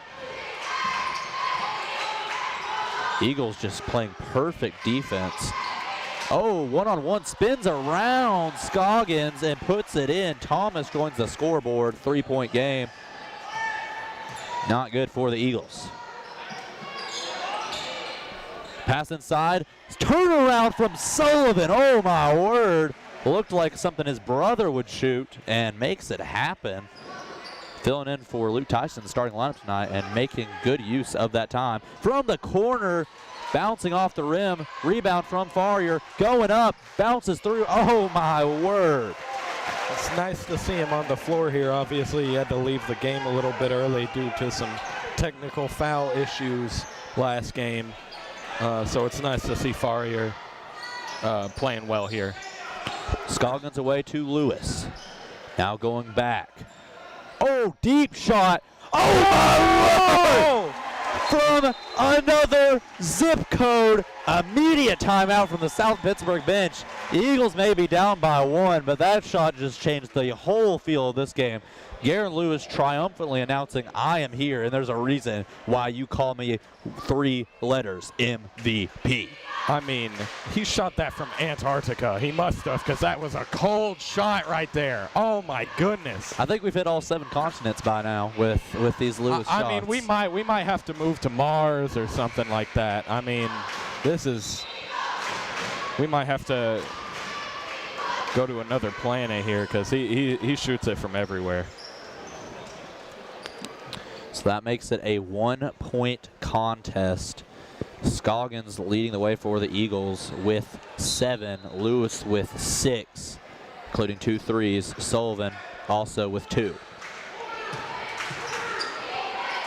Robertson. Eagles close down on defense. Kelly, pass back. Now going to the other corner. Very high passes right now. Kelly wanted to go for that 3. Now he'll pass it back. Continued just giant mid-air passes. Scoggins comes up behind. Fight for the ball. Manic. Jump ball is cold, and that means Eagles take over, I believe. Oh, no, that's still South Pittsburg ball, but regardless, good effort. Not even good, great effort there by Scoggins. Tremendous effort. But we also saw it on South Pittsburg, their effort as well. The energy is here. Oh, wow. Don't even know what happened there. Robertson, now he'll go from 3. Rattles around. Oh, lucky there, but Farrier put back. Another rebound. Oh, my word. Wow. And that one stings for the Eagles. If you're Coach Sullivan, you're not happy with what happened there because there was way too many rebounds. That should have been your ball about 3 rebounds ago. Yeah, that play was the definition of never give up for South Pittsburg right there. My goodness. So many offensive rebounds. Stat padding, if you will. To the corner to Lowry. Now back out to Scoggins. Lewis scanning around. Kicks it over to Sullivan. Slower paced once again. Scoggins wanted to go from 3. Now he'll weave inside. Wow! Oh my gosh! You can't do that twice in 1/2. I mean, you can if your name's Eli Scoggins. That's what I was about to say. If you're Eli Scoggins, wow. You can do whatever you want on this floor because, I mean, he is 9 points already. Looking to make it 10. That one will fall off. Farrier with the rebound. Oh, barely tiptoes to keep that pass inside. That was pivotal there. Kelly searches around, finds Robertson once again. Eagles, you would think it looks a little bit odd, but these high passes that South Pittsburg keeps implementing have really helped to stop some of the turnovers from the Eagles. Now Kelly from 3, he finally gets the opening he needs, and he delivers. Oh my word. 3-point game once again.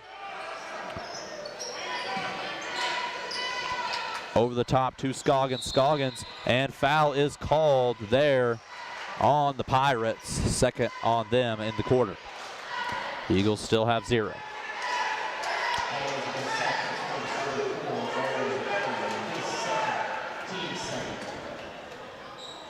Sullivan searching around, puts it to the other corner where Lewis is hiding. Now Sullivan trying to go up the lane, gets away to his brother. Now Lewis from 3, off the mark. Kelly with the rebound. And here's the Pirates, another chance to take the lead, more of a lead, I should say. But nice job there, defense and the rebound from Sullivan. Scoggins weaving through, gets stuck. Ending around to Lowry, who tries to get underneath his defender, and ball is poked free. Defensive efforts coming up big right now. Kelly, I believe that was a deep 2, but regardless, it's off. Sullivan with another pivotal rebound. Lowry, one-on-one. Oh, that one stings for the Eagles. Just bounced off. Just another chance to close the gap, and that one doesn't go their way.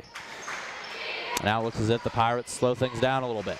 Oh, that is pivotal. Oh. Thomas misses the easy pass. Can the Eagles capitalize? Sullivan looking around. It's Lewis moving 3. Oh. Rebound, Sullivan. Spinning through. Lewis again. Yeah! To tie the game. And Garen Lewis's 3 is pivotal, but you know, some guys that we really don't appreciate. Kason Sullivan, the rebounding effort has been unbelievable. Oh man, gotta hype up your friends. Unbelievable here. What a 3 from Garen Lewis. Great rebounding from Sullivan, like you said. I mean, Lewis though with that 3, showing why he's 3 letters MVP.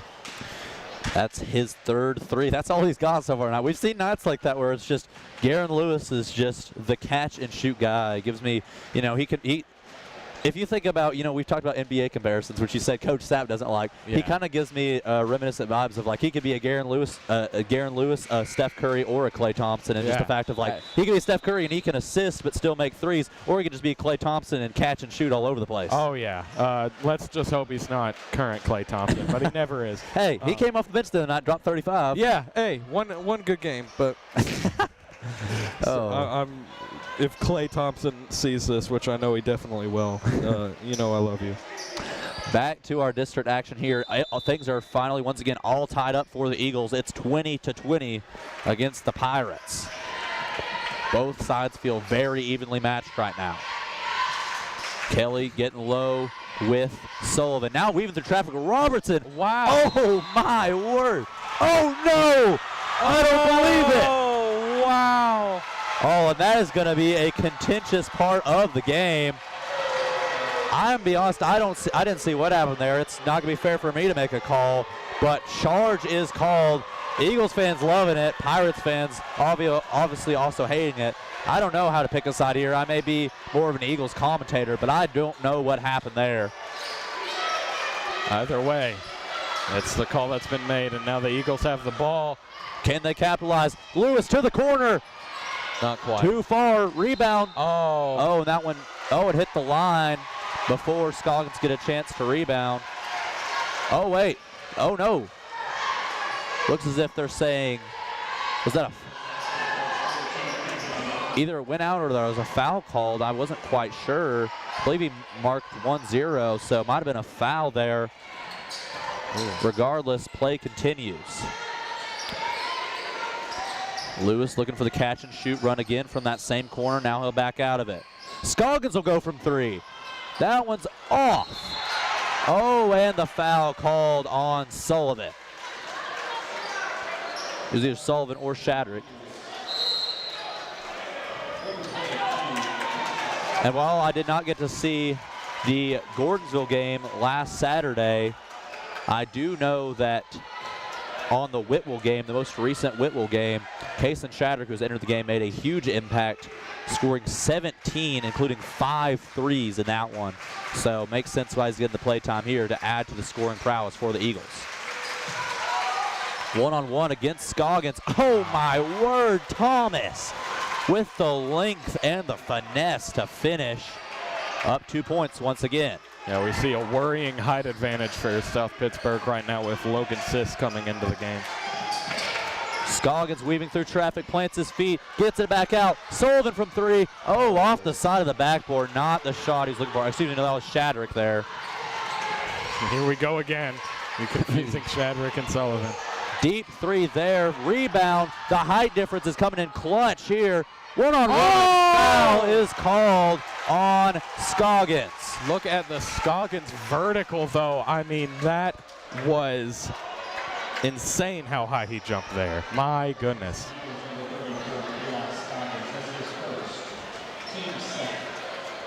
As much as you don't want to admit it, Thomas is having a field day right now in the second quarter, down low, doing absolutely whatever he wants. Up to 5 points in the quarter. Shadrick will come out. Lowry back in. Good effort from him there, but Eagles realize that they need that. I think that these past few possessions made it very clear Lowry has to be down low to help get rebounds and contend shots. Yeah. And we see it again there. Thomas is there. 5-point game. Eagles need something now. That's the lightest way to put it. He's there. He's dominating inside. Let's be real. The chants from the South Pittsburg crowd absolutely electric right now. Foul is called. So that, is that the 5th or the 4th?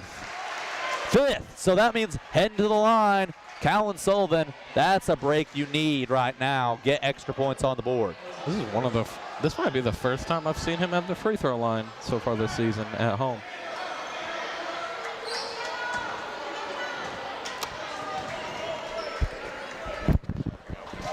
What? We don't shut him up Oh, yeah.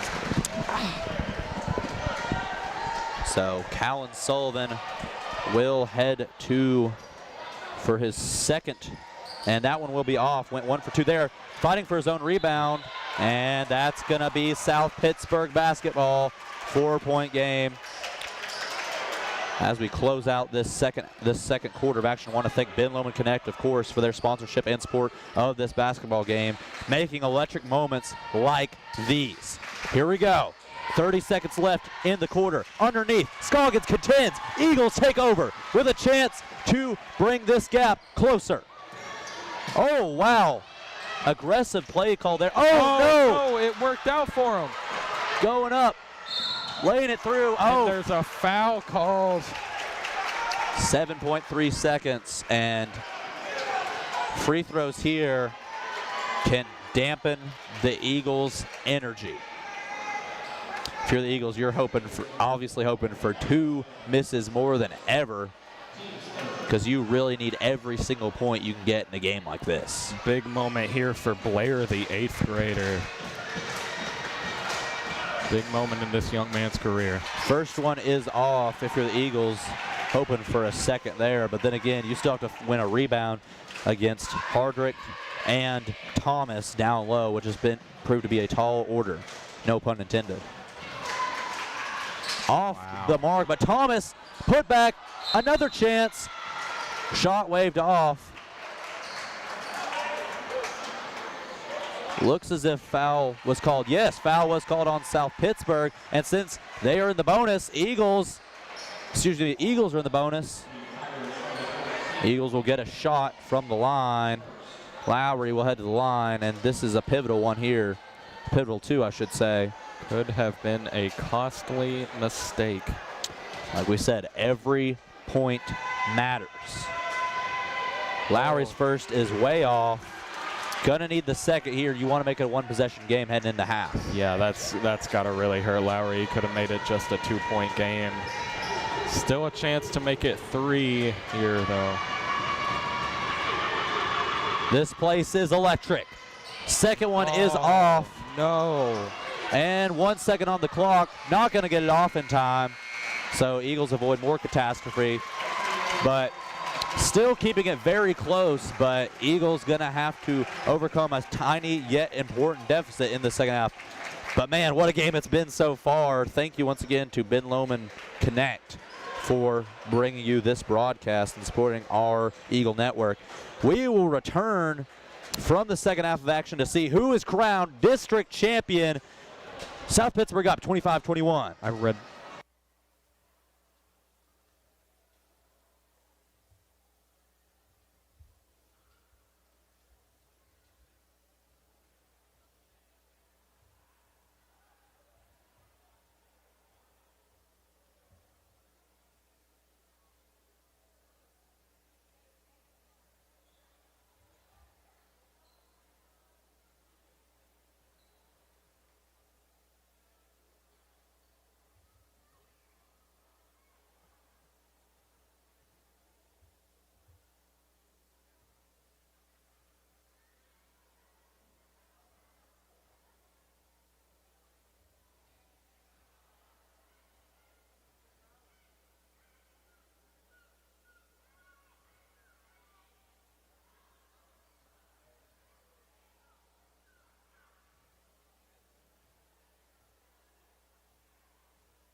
Welcome back into Van Buren County High School for our second half of this District Boys Championship presented by Ben Lomond Connect. Very exciting here. Your Eagles down 21-25 right now in a game we knew was going to be close. You could just feel it coming into this game. South Pittsburg in the first matchup in South Pittsburg won by 5. Eagles in the last matchup won by 10. And now it is once again a close game and a district title. And we will see who will prevail starting now. No interruptions until a champion is decided. Scoggins, 2 defenders in the area. Has to spin out. Good move. Garen Lewis puts it over to Sullivan. Now kicks it back. Slower pace like we saw at the start of the game.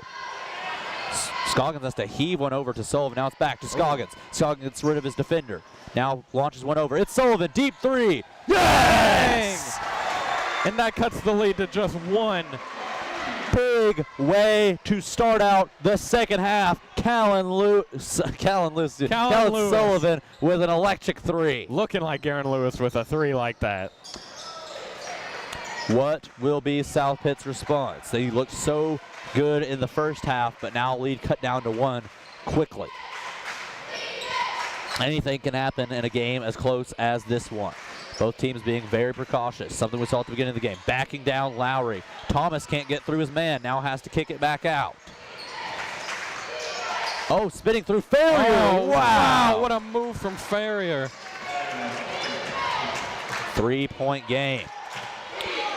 Sullivan searching around, kicks it over to Lewis. Now inside, Scoggins at the lane. Pass. Oh, no! Scoggins misses an easy one. And we will rarely ever see Scoggins.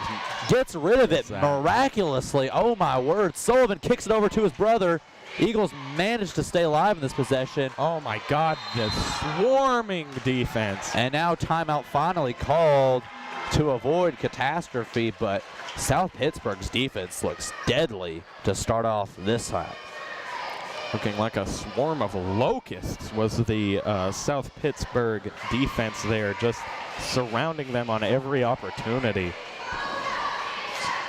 Terrifying if you're Coach Sullivan, so definitely have to make some adjustments here. Quick recap of our first half. Cash Kelly for South Pittsburgh leading the way with 8. Farrier with 7. Thomas with 7 as well. Lewis leading the way for the Eagles with 9. Scoggins close behind. Actually, no, I believe tied with 9 as well. Sullivan also has 5, contributing to that point total as we see play resume. Kicked back out to the logo. Lewis now just pushes it back towards his teammate. Cross-court pass over to his brother. Now Scoggins and loses control of the ball, and 2 early mistakes in this half for Scoggins, who was so electric on offense in that first half.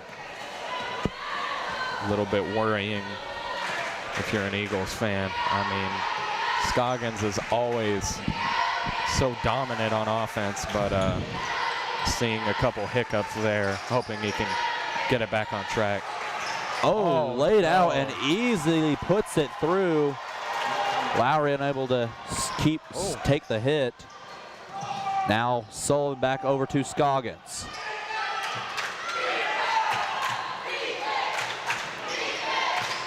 Sullivan hands it off to Lewis. Just still nothing there for the Eagles.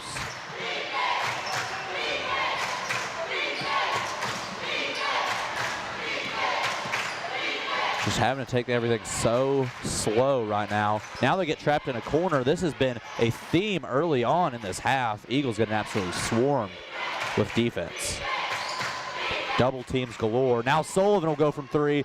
That one's way off. He pushed that one way too high, and now the foul from Lowry. Despite looking so strong to start off this quarter, things are falling apart quickly for the Eagles. Yeah, and definitely not ideal. This is a worrying collapse here in the third quarter. Definitely going to have to try to pick it up in the second half of this quarter and going into the fourth. Kelly guarded by Sullivan. Makes him jump. Now kicks it back over. 3-point shot up and away. Rebound fought for. Who gets it? It's the Eagles. Scoggins over to Lewis. Lewis. Oh, what a fake. Oh, over to Scoggins. Oh, Good. man, you would have loved to see a 3-point shot there that went through. That Eagles needed that one, and it looked so promising. Oh, and Sullivan. Oh, wow. That's going the other way. This is getting crazy. And the intensity, like we thought was going to happen, is ramping up once again to start this half.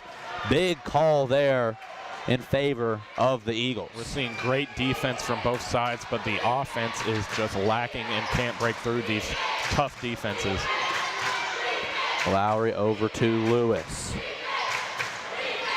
Sullivan lost one over. Oh. Sullivan has tons of room, but has two defenders step up. Can't make it happen. Lewis barely able to collect that one. Now Scoggins thinks he has the lane, but loses control of the ball. Lewis on the defensive effort and puts it in. Great effort from Scoggins, but just not enough. It's not been his quarter so far. I mean, you hate to be that blunt with one of your own team's players, as we see Coach Sullivan call timeout. But it has been a rough start, and it's been a rough start overall, but feels like a lot of the big moments have been against Scoggins so far.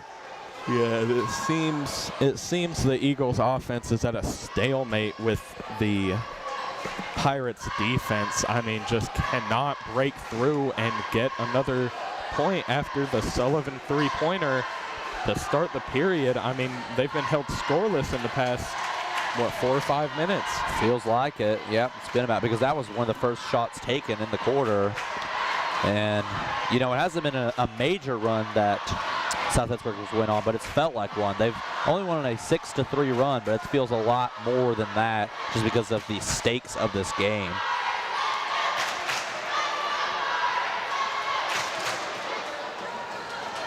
So Eagles gonna have to regroup quickly, or else this could be a matchup that could be over in a heartbeat. Cannot rest one moment against the Pirates, who were ranked in the top 10 in the state for 1A just a few weeks ago before the Eagles so cleanly took care of them. Action resumes here. Sullivan looking around. Gets it over to Scoggins. Eagles still playing very deep. Lewis weaving through traffic, has to spin around, finds Lowry, now back around. Ball jumbled up in the air, and miscommunication and bad passes continue to haunt the Eagles. South Pittsburg wanting to put things in cruise control. Things are looking rough here in Van Buren. Kelly searching around, motioning, gets his man to go cut underneath the basket. Now he'll just take one from three, spins around. Luckily for the Eagles, that one could have spelled doom. Would have made it a 10-point game. Scoggins gets rid of it to Sullivan. He'll just launch one from very deep, and you can feel the Eagles' desperation. You know, they're playing with intensity, but I just don't know if it's enough intensity. The Eagles are just going to have to get absolutely just going to have to fight in the trenches, I think, to stay in this one. They might be saving their energy for the fourth quarter. But you can't let yourself get in a big gap. I mean, I understand the reasoning there. You want to come up big in the fourth, but when Thomas shoots over you like that, makes it seem like, you know, are you going to be able to rely on the fourth quarter? You know, you're down by 9 now. And I think there's a little problem in the morality here of the Eagles as well. Just a little dejected, a little drained. As we see Sullivan getting swarmed now. Now kick back over to Sullivan, bounced inside to his brother. And they needed that. Callan Sullivan, all the points in the third quarter. Which is not as many as you'd want overall, but still Callan Sullivan coming up big on the offensive side, 5 in this quarter. 7 overall. You almost think maybe they should look to Kelly, get the ball step more. back, as you're sorry to interrupt there. Kelly going and gives his own rebound. Oh, my word. And just when you think the spark is there, it's quickly shut out. And that's why he was all district first team. Tremendous play there. Sullivan over to Scoggins. Scoggins trying to go up the lane, weaving through. Oh, Hey! That's big. Looks like, don't want to jinx it, but Eagles hopefully starting to find a rhythm on offense. Still down 7 though, and in a game where such limited points, 7's a quarter of what you've scored. So to be down that's not what you need. It's tough, but not impossible. And just think of all the shooting the Eagles have. Just 2 threes will cut it to 1, but now it's a 10-point game. And Pratt coming up big with his first points of the night. And the Eagles now have to be in desperation mode. It is 10 points. Lewis gets the foul drawn, and I think that's more what we need more of, like we talked about. Just try to draw the foul. I mean, obviously you don't want to go foul hunting and then end up with nothing, but the Eagles just look a little bit scared right now to go into the paint. And I know it's not been a favorable matchup tonight, but it seems like that may be your only option, as we see Lewis make his first free throw of the night on his first attempt.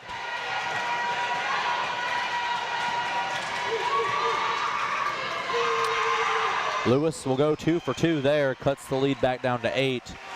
South Pittsburg, with just 10 seconds on the clock, will take things slowly, try to take a final shot just to extend this lead. Kelly gets the screen he needs, fighting through traffic, and Eagles stop yet more catastrophe. But Eagles in a slightly worse position than where they started in this quarter. Originally started down 4, 25-21, only able to put up 9 points on the board. South Pittsburg able to put up 13, contributing to the gap.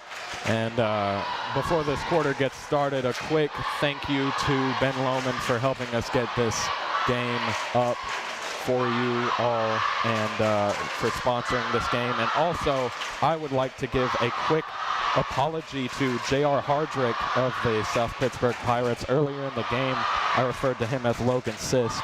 That is the JV player wearing 34. J.R. Hardrick, number 34. My apologies, good sir. Now that we've had everything cleared out of the way, regardless of if you feel a little bit dejected heading into this quarter for the Eagles, this is it.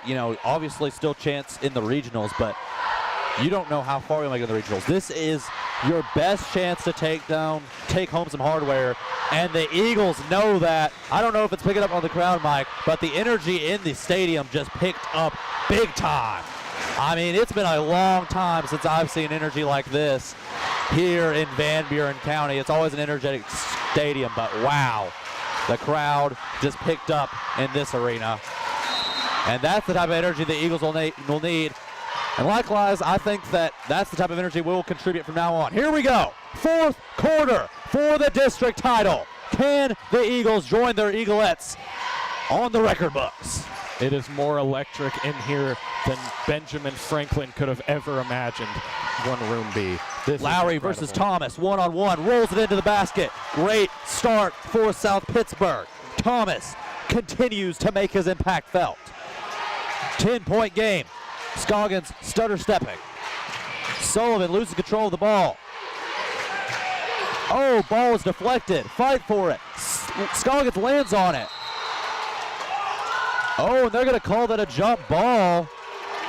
Luckily, it'll stay Eagles ball. So Eagles maintain possession 7 minutes, 19 seconds. Clock continues ticking. Eagles need their comeback to begin now. Need the aggression. Scoggins from 3. Here's aggression. Oh, not there. sometimes aggression comes back to bite you, and that could have been costly. We'll see.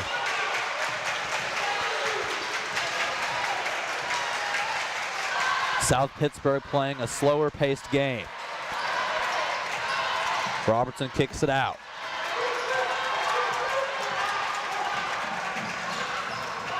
Kelly just continuing to slow the pace of the game. Now kicks it over to Robinson. Oh, gets rid of his man, but finally misses a shot. Rebound taken. Feels like a long time since Thomas has missed one. Sullivan from three. Off the rim. Scoggins fighting for it. Taken. South Pittsburg. 3-on-3 now. And more time continues to tick. Things are feeling desperate now, if they weren't before. Sullivan eyeing down his opponent. Puts it up, mid-range, short of the basket. Kelly gets his own rebound. Another devastating missed opportunity for the Eagles. Oh, foul is called on South Pittsburg. That's a break you desperately need. And, you know, despite there still being nearly just under 6 minutes left in the quarter, if you're the Eagles, score now. That's all I can say for you. Yeah. You haven't scored in a long time. You need it now. They need some points on the board. They need some kind of momentum going their way, because even though it's just a 10-point game, I mean, it feels so much more than that because of the momentum on South Pitt's side. Scoggins weaving through. Foul is drawn. That's what you need. And this is how we saw them get some momentum early in the game off a Scoggins free throw. So this could be what changes the tide. 2 fouls against South Pittsburg. Scoggins first, rattles out. That one hurts. Here's the second. Trying to cut the lead to 9. 5:30 left in the fourth. Puts it in. 9-point game. And sometimes just keeping it to single digits can be really helpful for the psyche of your team. Kelly continues to make things slow. Could squeeze the Eagles out of their time. Sullivan trying to bring time back on their favor with a desperate attack on the defense there. Good play, but will still maintain Pirates basketball. And now Thomas, top of the key. Kelly resets. Kicks it back top of the key. Farrier, 3 defenders, shot up from 3. Rebound. Oh! Oh no! Oh my goodness, what a sequence! Eagles must capitalize. Resetting. Scoggins weaving through. Oh, foul is called. And Lewis almost looked disappointed on that one. Yeah, you could tell he was very open and he wanted to shoot. He wanted that one. Very smart foul, honestly, from the Pirates there. You don't want to give up a 3 right now, especially not from Lewis. Lewis kicks it over. Scoggins searching around. Lewis has to back out. You can tell he really wants to score here. Kicks it around to Sullivan. Now it's Scoggins. Puts his, oh no, charge on Scoggins. Man. And that could be the nail in the coffin. Even though there's 4:25 left, the Pirates have really taken control of the tempo. We'll keep our heads high here up in the booth. But Eagles just can't find any shots. Kelly going inside, Thomas back out.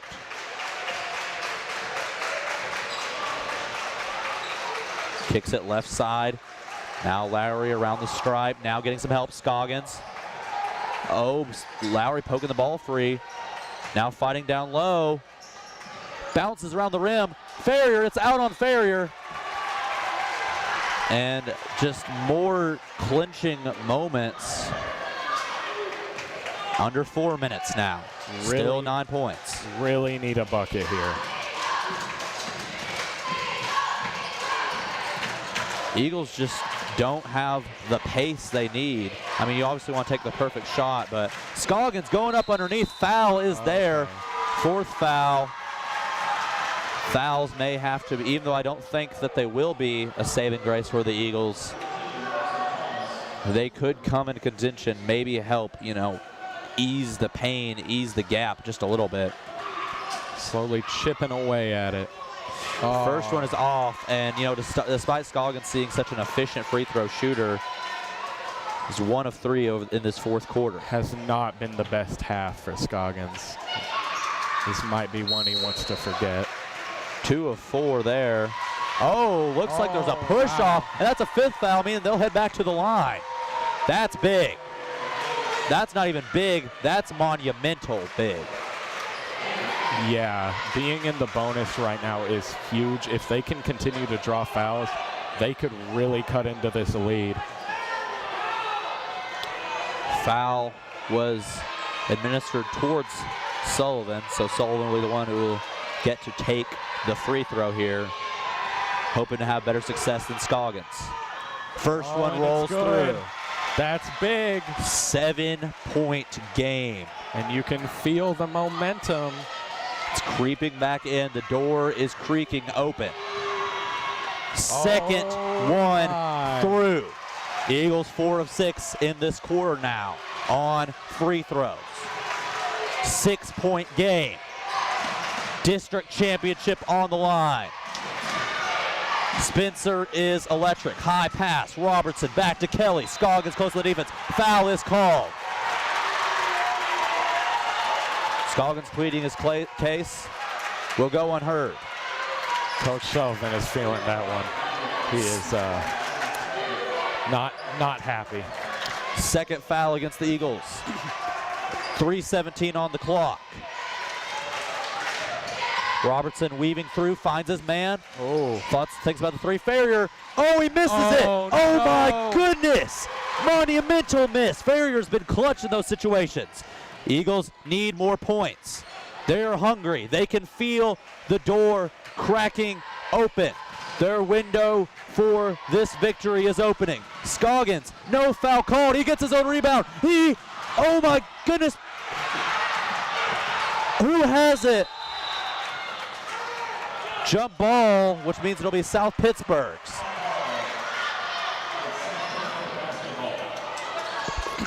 Still, though, the fight is in the Eagles still. I am speechless after that sequence. What incredible sequence that was. Despite it looking very, muddy with all of the tipped balls and everything, it was just the passion of that play. Timeout will now be called. And, despite the momentum feeling to creep back in, Eagles still haven't scored a field goal in this quarter. And, you could feel, I don't want to get frustrated because, these guys are giving their all, but it feels like something that really, really needs to be happening right now. But I say that to say this. Their defense has also been there. South Pittsburgh only has 2 points in the fourth quarter themselves. This has been an incredibly defensive quarter. This has been a defensive game. All game it's been defensive. I mean, my goodness. But the Eagles cannot let up on defense, and they must find something on offense. I mean, that's an obvious statement to make, but... Yeah, I mean, you need a field goal here. I mean, as nice as it would be to get 7 free throws to win this game... It's not going to happen. It's not very likely. It's not impossible, but it's not very likely. You don't want to put all of your eggs into drawing fouls. You want to... At the end of the day, you want to hit shots. And that's what the Eagles need to try to do here. They cannot rely on free throws to win this game. And realistically, with them being in the bonus, South Pittsburgh will probably ease off a little bit, be a little bit more cautious. This is your time more than anything. But you cannot allow points here. Thank you to Ben Lomond Connect for sponsoring this game. 2 minutes and a half to decide the destiny. Scoggins trying to poke the ball free. Continuing to apply pressure. Farrier up the gut. Thomas. Oh, no. Easy as that. You do not want to be giving that up right now. Lewis Thinks about the three, hands it off. It'll be Scoggins, deep three. Oh, good! Goodness! The clutch three! You can see Tyson on the bench is getting hype. And there is good reason for that. First field goal of the quarter. And there's just something about the difference of 5. I don't know what it is. Maybe this is a superstition of mine, but 6 still feels like it's just out of your way. But just that 5-point gap, it's a gap that the Eagles have felt a lot this year, and we've talked about a lot this year. 5 on it. Cardiac County is back, and they need to clutch up big time. That was a great first step. I thought you were about to like compliment yourself, like, man, that was a great line. Patting yourself on the back. Cue the picture of Obama putting a medal on himself. 2 minutes, 3 seconds. South Pittsburg basketball. Foul count, 5 against South Pittsburg, 2 against the Eagles. You cannot allow points here. It's clutch time. Kelly getting the help from Farrier. Scoggins going around the screen. Farrier fakes it, gets rid of Sullivan. He'll go from 3. No good. Off, rebound. Oh, over the back. That's 2 free throws. They're in the bonus, right? Yes, I do believe, unless I'm mistaken. Yes, it will be. A little bit of confusion from the refs, but. And it will be Callan Sullivan, the freshman who made a big appearance in the second and third quarters, who will attempt them. Clutch. It's good. It's a good 2-possession game here. Two pointers. Something magical is happening on the plateau. 4-point game. Make it 4 still. I thought he had that one. Make it still 4. 141. 4-point game. Oh. Underneath. Oh, no. Gilly, his first points since the first quarter in the most dramatic of ways. He may have just sucked all of the life out of the Eagles here. That is big. If he hits this, it could be all over. It's through. Gilly makes it 7. 1.5 minutes now. Time slowing to a halt, yet feeling so quick, so brief. So poetic. Sullivan up the gut. Oh! Shot waved off. Foul is called. He'll still head to the line, but man, what a missed opportunity that one feels like. You would have loved to get that and one there. That would have been so big, a and one for an and one. But instead, only can get 2 here. Let's hope he can get them at least. He is still there. 2 for 3, looking to make it 3 for 4. He will. 6 points separate the Eagles from glory. Full court press has started. Gets rid of it, ahead to Robertson. Kelly ahead, has one man. No one guarded down. Oh, we missed it! Wow! Oh, we missed it! That's big. 1 minute. Scoggins gets stuck, falls over. Fight for the ball, jump ball. That's still Eagles possession. Still Eagles ball. Good, gives them a chance to reset here with less than a minute. I was really worried that was going to be a walk called against Scoggins. Unbelievable happenings. You probably want to. Sullivan, you got to pass it in. Scoggins for 3. Yes! Yes! Clutch! Yes! Oh my God, let's go. Eli Scoggins makes it a 3-point game. 44 seconds. 2-point game. It's a 2-point game. It's a 2-point game. I misread the scoreboard. It's a 2-point game. 45-43. My contacts are failing me tonight, ladies and gentlemen. That's why I got glasses on. They never fail you. Unless you break them. Can you feel they fail you. that magical feeling? I don't know how for our visitors, our viewers at home, excuse me, if you can feel it, but there's just something magical about these moments in Van Buren County. You know, we've had moments like these over the years, but one of them I think back to a big one was one of Garen Lewis's buzzer beaters. I believe it was as a sophomore. That moment, it was just like it was predestined that he would make that shot, that buzzer beater, that three. Something about this moment just feels right. This is Eagles basketball, ladies and gentlemen, and we cannot be more excited for it. This is Clutch County right here. That shot right there, that's Clutch County right there. And regardless of the result, which I really want to believe will be in favor of the Eagles, but still down 2. What a game this has been. This has been one of the best games of the year. Do not, under any circumstances, jinx it. I'm definitely not jinxing it. I have no idea what's about to happen. Here we go. 42 seconds. Foul is called. 4th against the Eagles. They may already be looking to push into free throws. Eagles are usually one of the most efficient teams from the free throw line, but it'll be in South Pittsburgh's hands. And timeout is called.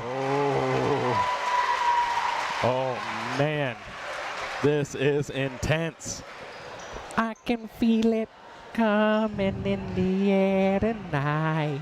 It's pretty appropriate considering that's one of the run-out songs. Yeah, we play that before the game starts, and I can feel it. I don't know about you, but I can feel it. Both fan bases excited. You know, at the end of the day, like we've mentioned many times, both of these teams will be heading to the region tournament, but this is not something you want to settle on. You know, like I mentioned, I believe it was 2 years ago, Eagles won region tournament but did not win the district, and that was something that really hurt them because there's so much pride, so much on the line here in this game. Who will be crowned champion? Handoff, Kelly weaving through. Thomas, foul is called, and I believe that was a good one for Lowry. Yeah. I believe that shot was about to go through. And you are praying on a miss here. Robert, go ahead. No, go ahead, man.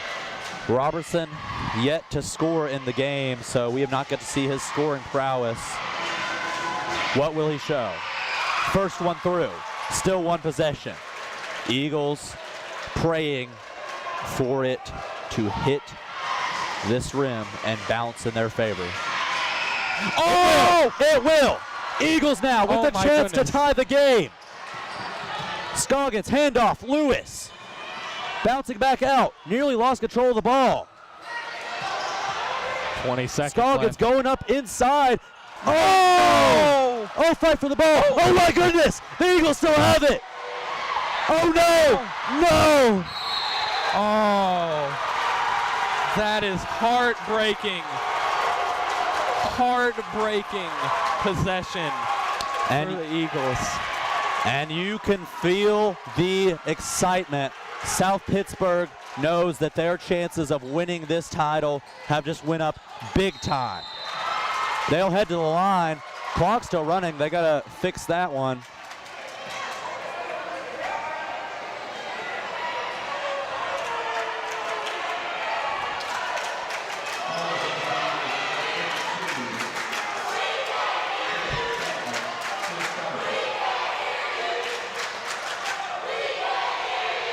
A little bit of confusion, a little bit of discussion there. We'll head to the scoring table to talk it over. 7.2 seconds on the clock. Gives the Eagles just a little bit extra room, but if either of these go through, it's over for the Eagles. Farrier to lock it up. He will. Barring a miracle, South Pittsburg has overcome the giant effort, the giant push from the Eagles in this quarter.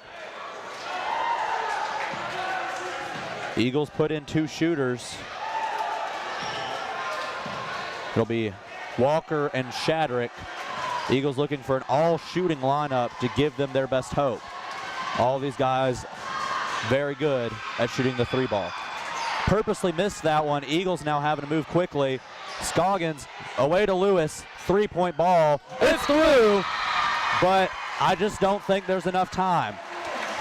Eagles just took too long on that one.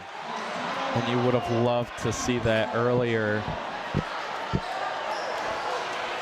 It's not impossible, but it is very unlikely. And the thing you really have to consider is, I don't know if the Eagles have a timeout, but, you know, South Pittsburg could purposely miss this upcoming second free throw. And, you know, if the Eagles don't have their timeout there, there's practically no hope. Even with, you know, even if they make the second free throw, it still is very, very unlikely. The Eagles have done unlikelier things in their history.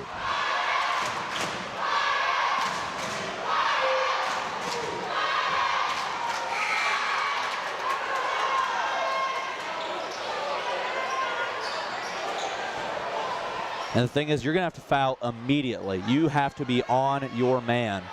No questions asked. Here we go. Immediate foul. Confusion at the scoring table. I believe that would be called an intentional foul anyways, so I don't think it'll matter.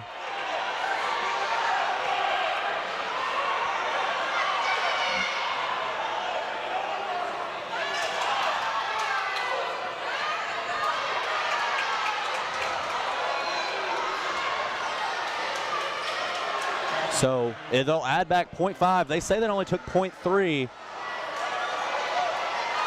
0.5 is enough time to get a shot up. Although it's one of the tightest windows you could ask for. First one through. Eagles will have to probably send it into overtime, even if they somehow overcome this gargantuan task. Timeout is called by South Pittsburg. Ladies and gentlemen, this has been one of my favorite games to call, and like I mentioned, regardless of the results, I want to thank you for tuning in to what has been an incredible championship game. This is what champions are made of, and both teams will get another stab at it in the region championship, the region tournament. And another big thank you to Ben Lohman for sponsoring this game, for what has been such an intense, such a great, exciting game. Eagles faithful still with lots of energy despite the seemingly unsurmountable obstacles that lie ahead.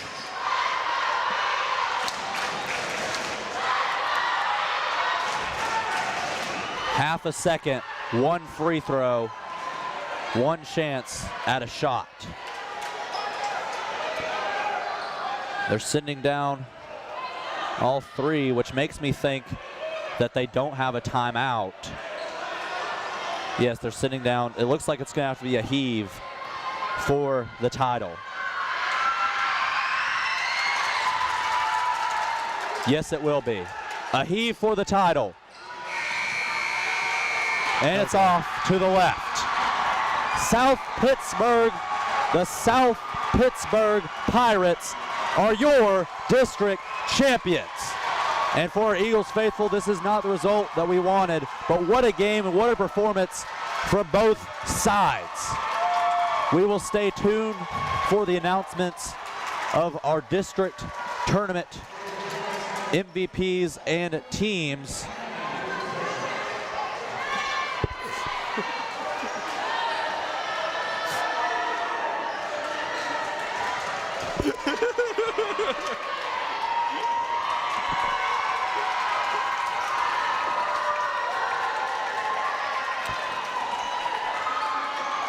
So a brief reflection period on the game that just occurred.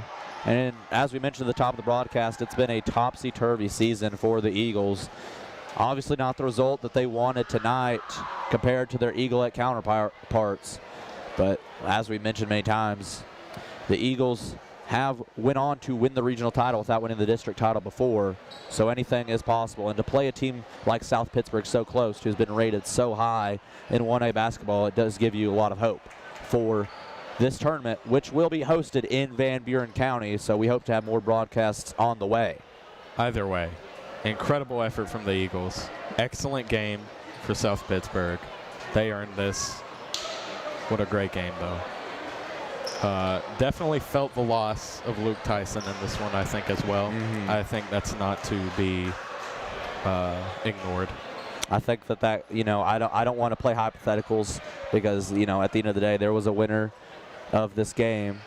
But, you know, I definitely agree with you. I think that Luke Tyson would have made a massive impact in this one. But you got to give props to the South Pittsburg guys, especially a guy like Cash Kelly and Walker Thomas, who came out and absolutely dominated. Yeah, great game for him. Callan Sullivan, first player selected for this all-district tournament team. What a performance it was for him, you know, coming up clutch in some major situations. Eli Scoggins also selected, you know, despite a lot of the issues we talked about in the second half, he really did come up big on the scoring board. And there's, of course, Garen Lewis, also selected all-district player, had come up with 14 points in total for this one. And Thomas, I believe, yep, Thomas also selected. Of course, we talked about that. Could easily also be a choice for MVP of this game. Another player selected. This one's Gilly for his defensive effort especially. And Farrier also selected for South Pittsburg. And no surprise there, MVP of the tournament, Cash Kelly, who came up big on the scoreboard and really motivated his team and gave that team synergy. And South Pittsburg gets the revenge that they needed from that senior night game against the Eagles.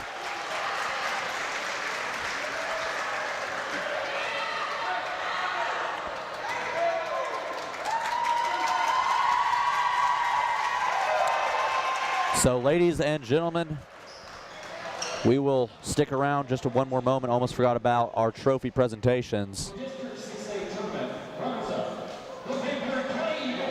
Van Buren County taking away a runner-up title. Obviously not something that you wanted to come away with, but in the end still an incredible effort against such a tough opponent. And the Eagles could have easily come up with the district titles if they were in another district, but this was South Pittsburg's season to take it home, despite the Eagles taking away the regular season one.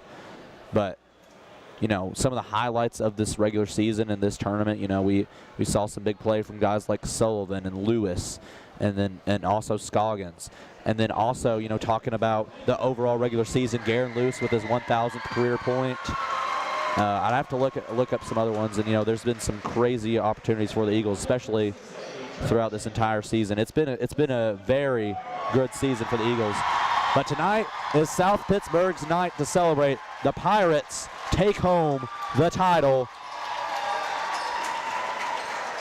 and they will celebrate tonight before recouping for next Saturday, as will the Eagles. When our games start, our region tournament starts here in Van Buren County, Eagles and Eaglettes hosting. So overall, not the worst night you could have asked for, coming away with one district title for the Eaglettes. Eagles putting up a very close effort, only losing by 2, but not much else you can say there, as South Pittsburg takes it home. And once again, ladies and gentlemen, you know, regardless of where our broadcast takes us as we head into the rest of the tournament season, we want to thank you for what's been an incredible journey so far. And I'm sure we will get to have just a few more chats about one of our favorite sports upcoming over the next few weeks. But for tonight, that will do it. Thank you for tuning in to Van Buren County Eagle Network. Sponsored by Ben Loman. Good night.